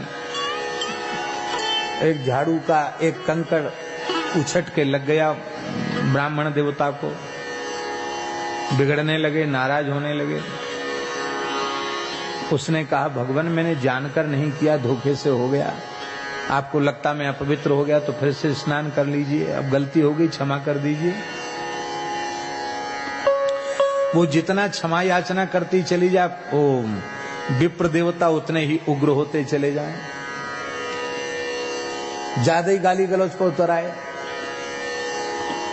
तब उस चांडाली ने क्या किया, झाड़ू तो फेंकी, वो पंडित जी का हाथ पकड़ लिया, बोले चलो हमारे घर में रहो, तुम अपने घर में नहीं रह सकते। क्यों? कहते तुम मेरे पति हो। अब इतनी मजबूत थी वो, उसने पकड़ लिया, बेचारे पूरी ताकत लगा के भी छुड़ा नहीं पाए। अब नहीं छोड़ूंगी, घर ले चलूंगी। तमाम लोग इकट्ठे हो गए, करे भाई क्या करे, इतने अच्छे पढ़े लिखे ब्राह्मण के साथ ऐसा काम। बोले अब न्याय राजा के दरबार में होगा। राजा ने कहा, भाई तुम क्या कर रही हो देवी, ऐसा मत करो। महाराज आप भी अन्याय का पक्ष ले रहे हैं, ये मेरा पति है और आप मेरे घर नहीं जाने दे रहे हैं, ये कौन सा न्याय है?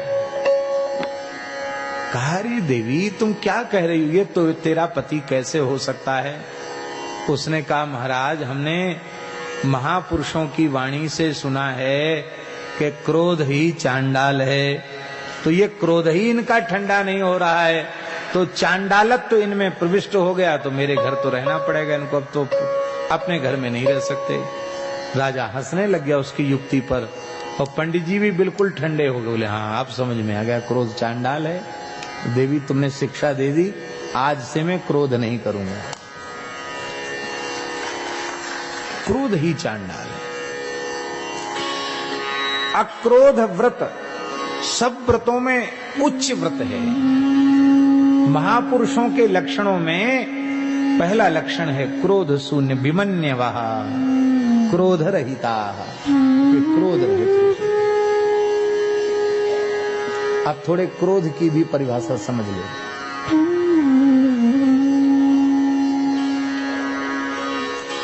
गुरुजी पढ़ा रहे, बेटा यहां उदात्त स्वर लगाओ, और वो उदात्त की जगह अनुदात्त स्वर लगा दे रहा है विद्यार्थी। गुरुजी कहते हा रे ऐसे बोलो, हा में उदात्त लगाओ, और वो हा नीचे कर देता है, अनुदात्त कर देता है। कई बार समझाया, नहीं समझ में आया तो गुरुजी ने एक थप्पड़ उसके मोहड़े पर जड़ दिया। अन्यत्वं करोषीति, उदात्त की जाए अनुदात्त स्वर लगाता है, ठीक स्वर लगा। अब एक थप्पड़ में उसको ज्ञान हो गया कि अब यदि द्वारा उदात्त को अनुदात्त लगाया तो दूसरा थप्पड़ फिर से पड़ जाएगा। तो थप्पड़ के डर के मारे उस विद्यार्थी की भूल का परिमार्जन हो गया।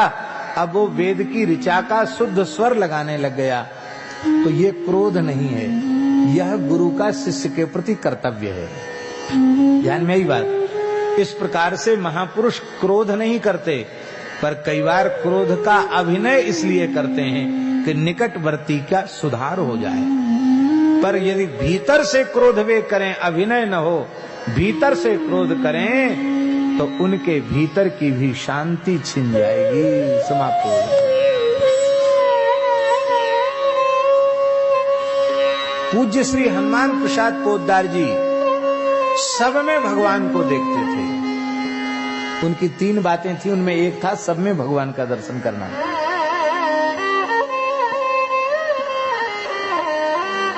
और गीता प्रेस जैसी बड़ी प्रेस का संचालन करते थे। कई बार कर्मचारियों की अनियमितता पर कुछ रुष्ट होकर उनके प्रति कठोरता भी दिखाते थे। तो लोगों ने कहा, महाराज व्यवहार में तो कई बार विषमता जैसी दिखती है आपके, फिर भी आपकी आध्यात्मिक स्थिति प्रभावित क्यों नहीं होती है?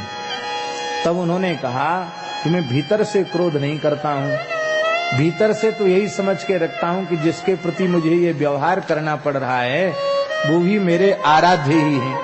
पर ये इस प्रकार की सेवा इस समय हमसे स्वीकार करना चाहते हैं, तो हमारे ठाकुर जी जिस प्रकार की सेवा स्वीकार करना चाहते हैं उस प्रकार की सेवा उन्हें समर्पित कर देता हूँ।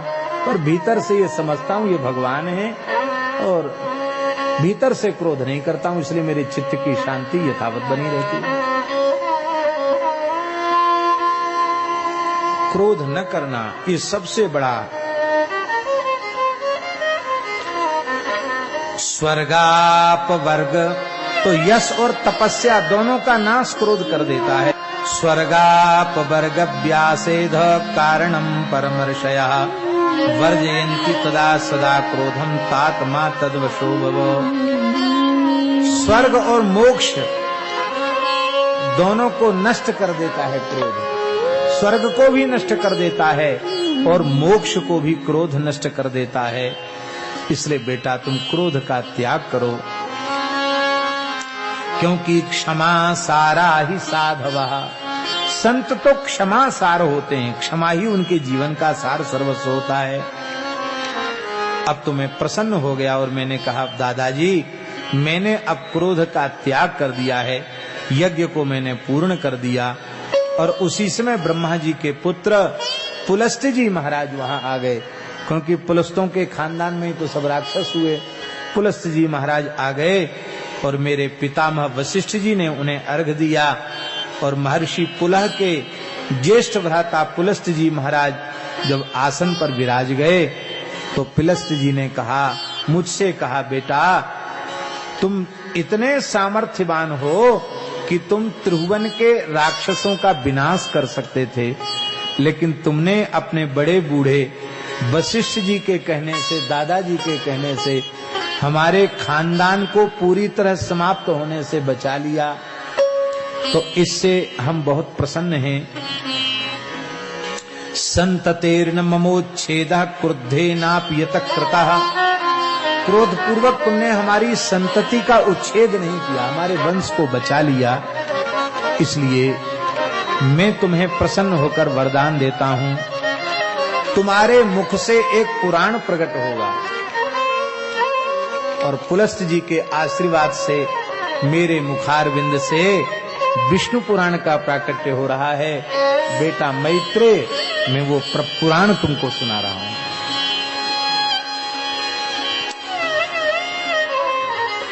पुलस्त जी ने कहा था कि तुम पुराण के वक्ता होगे, धर्म के यथार्थ स्वरूप को समझोगे, देवताओं का स्वरूप, परमार्थ का स्वरूप तुम्हें ज्ञात हो जाएगा, प्रवृत्ति और निवृत्ति का भेद तुम्हारी समझ में आ जाएगा, बंधन और मोक्ष का कारण समझ में आ जाएगा।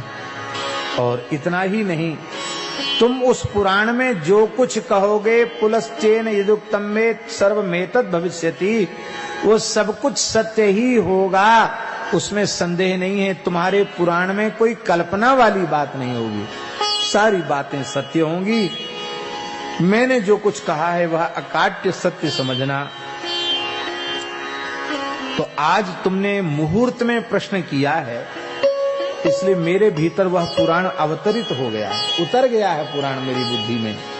और अब मैं जिस क्रम से उतरा है उस क्रम से मैं तुम्हें सुना रहा हूं। विष्णोः सकाशाद् उद्भूतम् जगत् तत्रैव तत्स्थितम् स्थिति संयम कर्तासु जगतोस्य जगच्चयः जगच्चसः। यह जगत विष्णु से उत्पन्न है, उन्हीं में स्थित है और उन्हीं में विलीन होगा।